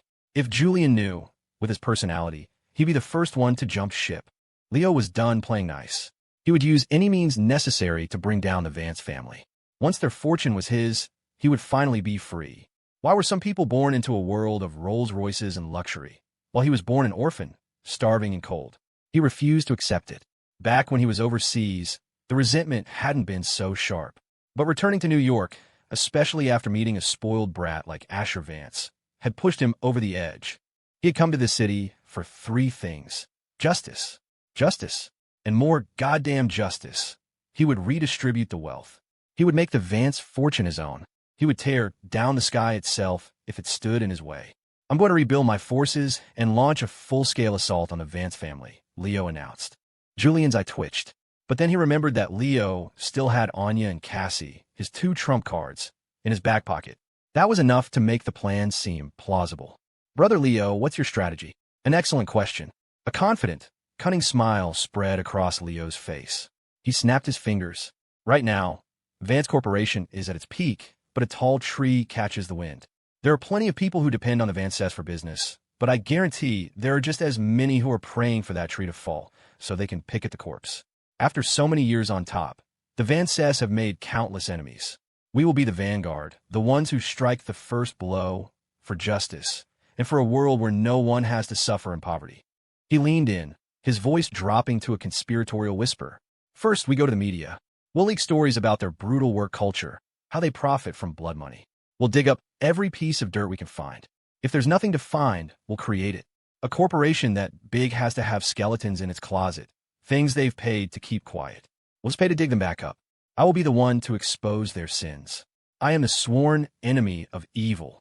By the end, Leo was practically shouting, his suppressed emotions pouring out. He was a hero forged by circumstance, a hero who would shape reality itself. His passion was infectious. Julian was completely drawn in. Besides, taking down the Vances meant a bigger piece of the pie for him. His own family's businesses were constantly competing with Vance Corp, and while the Vances feasted, families like his were lucky to get the scraps. Who wouldn't want more money? "Brother Leo, leave it to me," Julian said with a wicked grin. "I've got plenty of journalists on my payroll. They love this kind of sensationalist gossip. They're masters of fabrication and exaggeration."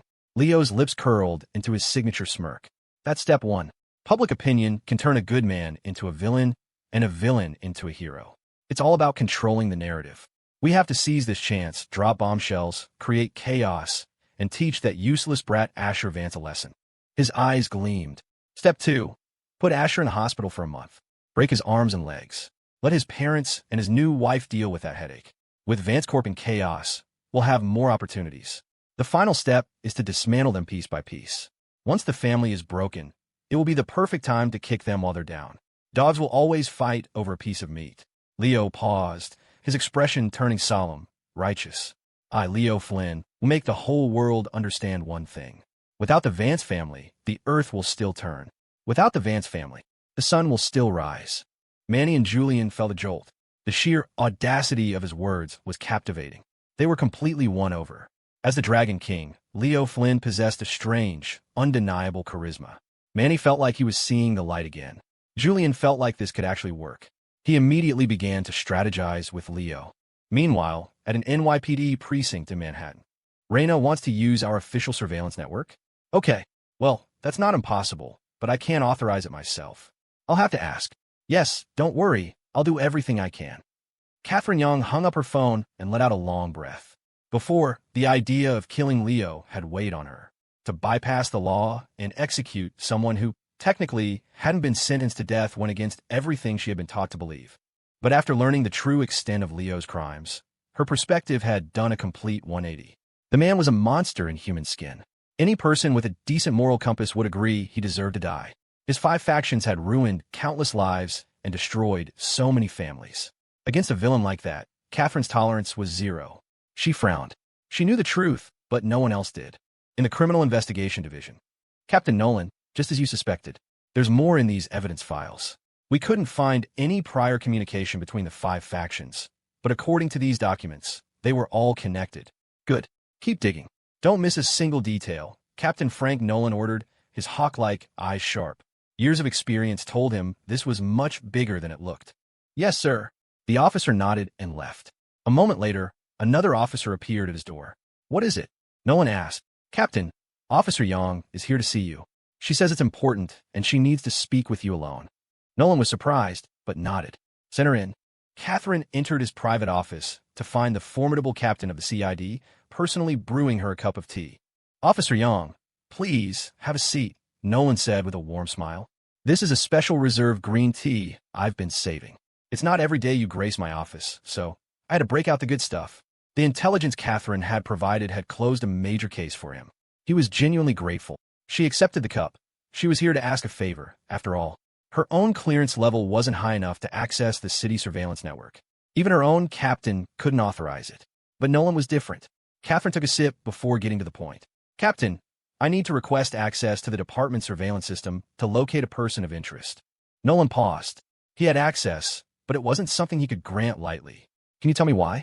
Catherine chose her words carefully, following the script Raina had given her. We believe there's another party behind these factions, a mastermind. She wasn't just speculating. And as a cop, she knew the proper channels. She didn't want to put Nolan in a difficult position. Slam! To her surprise, Nolan slapped his desk and shot to his feet. How do you know that? His tone told her he was already on the same track. Her confidence surged. She explained that the information came from the same tech expert who had decrypted the evidence files, without revealing Raina's name. Raina's skills were now legendary within the department. The immediate threats had been neutralized, but a larger, hidden danger remained. Nolan couldn't stand for that. He thought for a moment, then gave a firm nod. All right, I'll help you. The tension in Catherine's face melted away, replaced by a relieved smile. Thank you, Captain. We're all just serving the people, he said, waving it off. When is your friend coming? I need to give the tech department a heads up. Let me ask. Catherine excitedly pulled out her phone and texted Raina. A moment later, she frowned, an awkward expression on her face. Noticing her hesitation, Nolan prompted, What is it, Officer Young? You can speak freely. Well, she said sheepishly, my friend isn't coming. She said she'll just send over a USB drive to plug into the computer. Absolutely not. Nolan rejected the idea instantly. What if it compromised the entire network? Catherine knew it was a long shot. They negotiated back and forth. Finally, Raina relented, agreeing to come in person, but only if she could wear a mask, sunglasses, and be completely covered. And when she was working, only Nolan and Catherine could be in the room. After a great deal of persuasion, Nolan gritted his teeth and agreed. The lead was too important. It seemed Raina had already found evidence in the files that pointed to a much larger organization. Besides, Nolan thought, I'll be there watching. What kind of trouble can she really cause? An hour later, after Nolan had pulled some strings with his friend, Captain Davis, who headed the tech department, a man who had absolute faith in the security system he'd built, they were ready. That old bastard made me promise him a bottle of my reserve bourbon, Nolan grumbled with a laugh. What kind is it? Catherine asked. If you like it, I'll buy you a case. Nolan almost choked. The glare of late-stage capitalism was blinding. No need, it's nothing fancy. A few minutes later, an officer escorted someone into the room. The person was wrapped in so many layers of clothing, from a heavy coat to a thick scarf, mask, and sunglasses, it was impossible to tell if they were male or female. If Nolan hadn't given the order, security would have tackled Raina on sight. Raina, you didn't have to go this far, did you? Catherine chuckled. Nolan's eye twitched. Raina's fashion choices were unique. He cleared his throat. You must be the anonymous citizen who provided us with the crucial intel. On behalf of the department, thank you. Your actions have saved countless families. Raina waved a dismissive hand. No big deal. The person who looked like a walking laundry pile added, her voice muffled, I've caught a cold recently, and I have social anxiety. That's why I'm dressed like this. Social anxiety? You? More like social supremacy. Nolan just smiled. He figured geniuses were allowed to be eccentric. Soon, Raina got down to business. She produced a USB drive from a pocket and plugged it into a high-powered workstation. A series of security pop-ups appeared. Who designed this system? She muttered. It's so clunky. This protocol, and this one here, are completely outdated. My little brother could hack this. He'd say even a dog wouldn't use it. Somewhere across town, Captain Davis sneezed. Is someone talking about me? Back in the server room, the rhythmic clatter of a keyboard filled the air. Raina's fingers flew across the keys so fast they were just a blur. Nolan, who had been worried she wouldn't know how to operate their system, felt his jaw go slack. Images flashed across a dozen monitors, appearing and disappearing in an instant. Leo Flynn's face popped up, and a map of New York City began to rapidly narrow its focus. She was doing the work of 10 technicians, faster than they ever could. Nolan was in awe. A single thought crossed his mind. He had to recruit her. If she refused, he'd just have to lock her up, not in a cell, but in a database, as a priceless city asset. About 30 minutes later, several bright red dots pulsed on the main screen. Raina leaned back, her eyes gleaming. Oh yeah, I am the best. Done. Captain Nolan and Catherine snapped back to attention, their eyes fixed on screen. Nolan was bewildered. All he saw were a few locations marked on a map. That wasn't what he wanted. He wanted evidence. He wanted leads. What was this? Had she come all this way just to play private investigator? This isn't quite what I was expecting, he said, his voice strained. Raina, realizing his confusion, pulled another USB drive from her pocket and handed it to him. Everything you want is on here. I organized it for you. Nolan stared at the small piece of plastic in his hand, dumbfounded. A stampede of 1,000 curses galloped through his mind. You had the evidence this whole time? You could have just led with that. Ignoring the stunned captain, Raina pointed to the screen.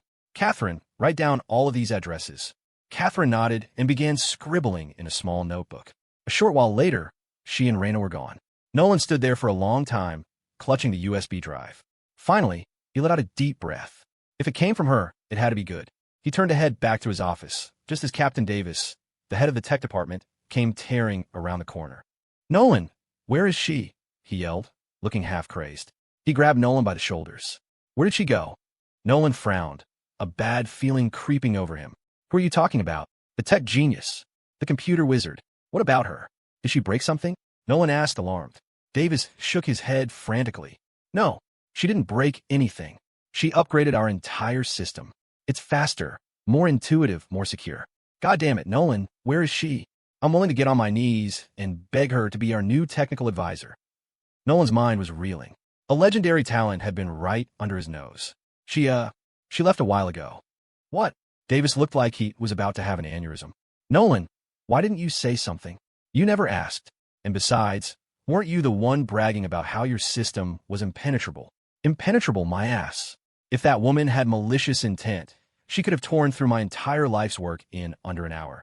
You're exaggerating. Okay, fine, Davis conceded, shrugging. It would have taken her less than 30 minutes. Nolan just laughed. By the time Raina and Catherine left the precinct, night had fallen. They found a nearby restaurant for dinner. So when are you making your move? Catherine asked, her eyes locked on Raina. Raina smiled. You want in? Before, I wasn't sure who the good guys were and who the villains were, Catherine said. Now I know. Asher Vance isn't a saint, but he's not a monster.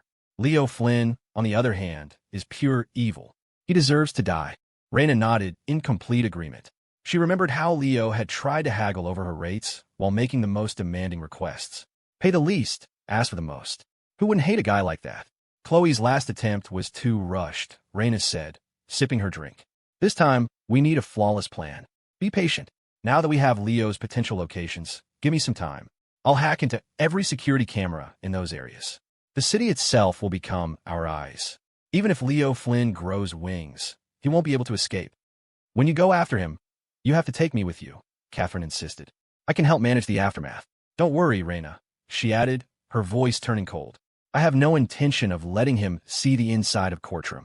That bastard doesn't deserve the protection of the law. Raina took a sharp breath, a satisfied smirk on her face. That very evening, a storm was brewing online. Videos began to surface across social media, accusing Vance Corporation of exploiting its employees. Several influencers with millions of followers posted scathing takedowns. The videos went viral, propelled by a wave of manufactured outrage. Unsuspecting people were swept up in the frenzy. WTF? I can't believe Vance Corp is like that. My dream company is a sweatshop. My life is a lie. LOL. Thought it was paradise. Turns out it's hell. Hard pass. So this is how the rich get richer. Taking notes. Of course, the people fueling the outrage were mostly those who knew nothing about the company. Anyone who attended a top-tier university knew that Vance Corp was one of the best places to work in the country. But smart people are always in the minority. Driven by bots and trolls, the tide of public opinion turned against the Vances. Their stock price dipped by a negligible 0.001%. At the Vance family home, however, everyone was surprisingly calm. Everyone except Khloe. Asher, they're obviously spreading lies. Are we going to sit here and take it? She fumed, her cheeks puffed out like a goldfish. Asher had noticed that Khloe hadn't been hanging around with Leo lately. In fact, she had sent people to rough him up on several occasions. For once, his little sister's loyalty wasn't misplaced. His attitude toward her had softened considerably. Calm down, little sister. Not reacting is the best reaction. What? Think about it. They know they're lying. They're just trying to get a rise out of us. By staying silent, we remain untouchable. Our record speaks for itself. They're trying to claim the moral high ground, but someone else will always be there to knock them off it. Oh, I get it. You've changed, big brother. Change how? You never used to care about this stuff. That was then. Wow, that was almost profound. My dear, foolish sister, Asher said with a grin. Sometimes you need to use your noggin. It's a simple play. Don't overthink it. Shortly after the smear campaign began, the 30,000 official employees of Vance Corporation decided they'd had enough. From top executives to entry-level staff, they mobilized. Franklin Archer and the entire legal department didn't even stop for dinner. Archer, in particular, was offended. In recent years, his reputation alone was usually enough to make internet trolls scurry back into their holes. This coordinated attack was something different. My mistake, Archer posted on his official Twitter account. It seems the world has forgotten the meaning of pain. The rest of the legal team rallied behind him. Let's go, Frank. Make them suffer. Unleash the pain, brother. Time to drop the legal hammer on these clowns. Sue them all back to the Stone Age. It wasn't just the lawyers. Isabella Rossi, the stunningly beautiful deputy director of human resources, was also a fashion influencer with nearly 5 million followers on TikTok. Her feed was a masterclass in corporate chic, featuring a lethal rotation of black, white, and sheer stockings that had earned her a devoted following of online admirers.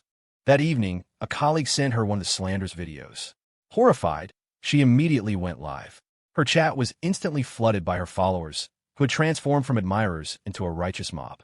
I can't believe you're part of a company like this. How could you lie to us? You think you can trick me into working overtime? In your dreams. I will never work overtime. The comments flew by in a blur of anger. Faced with the onslaught, Isabella's eyes welled up with tears, not of shame, but of righteous indignation. You think I don't want to work overtime? She cried in her camera.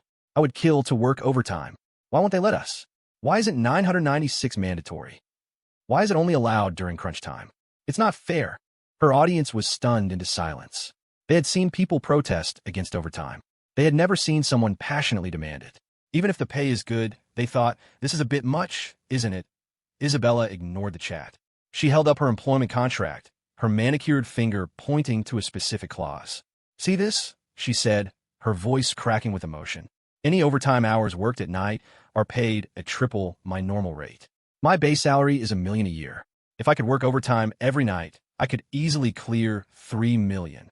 But the company is so well staffed that we almost never need to. I want to work overtime, but I can't. Boom.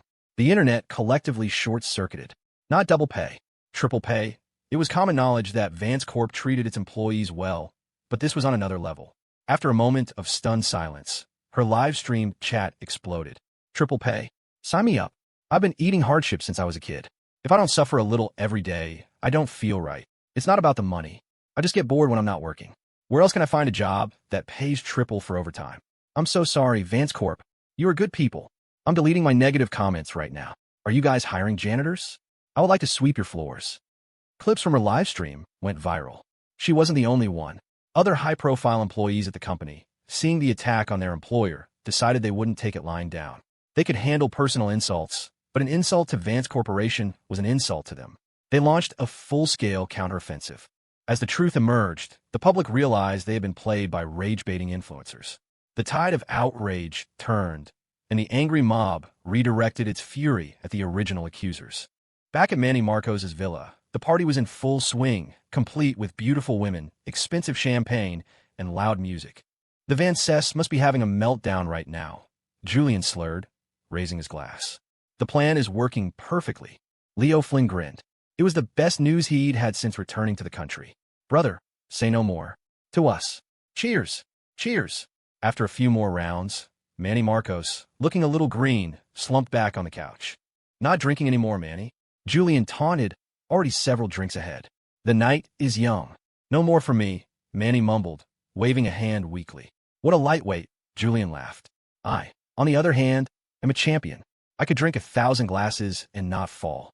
His boast drew laughter from the hired women lounging around the room. BZZZT, BZZZT. Julian's phone started vibrating. Leo and Manny paid it no mind, continuing to drink and flirt with the women beside them. Leo was in a fantastic mood. Julian answered the call. The room quieted down. Yeah, it's me. What's wrong? Are you serious? If that angle isn't working, try another one. Do you have to be so one-track-minded? Damn it. What the hell is wrong with you people? You're asking me? How should I know what earth they have? I'm paying you to find it. Don't ask me what to do. If I knew, what would I need you for? Change the plan. Now, find another way to smear them. Money is no object. What? You don't want the money? Then what do you want? Do you want to die? Hello? Hello? Click. The line went dead. Julian's face was still stretched in a smile, but it was a terrifying, hollow thing. Everyone in the room had heard his side of the conversation. Leo's cheerful expression collapsed. Manny was instantly sober. He shooed the women out of the room, leaving the three of them alone. Julian relayed the news. To put it simply, their attempt to dig up Vance Corporation's dark history had backfired spectacularly. The dirt they found was a decades-long history of massive, anonymous donations to disaster relief and public works projects. For every $100 million they donated publicly, they would quietly add another $300 or $400 million behind the scenes. The overtime story had been thoroughly debunked, replaced with the reality of triple pay. This mirror they had held up to the company's black history had instead illuminated years of quiet, unassuming philanthropy. The public's perception had completely flipped. Now, Asher's lavish lifestyle seemed entirely justified. Who cared if a handsome, rich heir dated a few models? It wasn't illegal. If their father was Lawrence Vance, they'd be living even wilder lives than Asher. Leo's smear campaign had turned into the most effective PR blitz the Vance family could have ever dreamed of. In the space of a few hours, their stock had risen by a full percentage point. Sales for their subsidiary brand skyrocketed. What the hell is wrong with this world? Leo roared, his face and neck flushed with rage. These peasants are infuriating. In his eyes, the Vance's good deeds meant nothing. He was furious that the narrative had been stolen from him. That bastard is probably laughing his ass off right now, he seethed. We still have to take him out. No, not just take him out. Kill him. I want Lawrence Vance to know the pain of losing a son. I want Asher Vance to disappear from this world. He turned to Julian, his eyes wild. Junior, go find some men. Bring weapons. We're going to kill Asher, then lay low for a while and continue our plans. Julian hesitated. Brother Leo, don't you already have Seraph and Nemesis on the inside? Forget Nemesis. Seraph alone could kill a normal person without breaking a sweat. With both of them, Asher is already a dead man. Leo knew that, but he couldn't admit that his two most powerful assets had betrayed him. Just do as I say, he snapped, changing the subject. Killing Asher is a big deal. The more people we have, the safer Seraph and Nemesis will be. They'll need scapegoats to cover their escape. It will buy us more time. Julian was skeptical, but he couldn't find a flaw in Leo's logic. For now, it seemed like a viable plan. After Julian left, a crazed, unhinged smile spread across Leo's face. Asher Vance, you useless brat. What did I ever do to you? From the moment I met you, my luck turned to shit. Now I know why. There's only room for one of us in this world. I have never wanted to kill someone as much as I want to kill you right now. From this moment on, it's you or me. He was trembling with fury. I'm a master of this world. You just got lucky, born to a rich old man. Without your father, you are nothing. I will kill you. I will make your beautiful wife a widow. I will take everything from you and make you watch.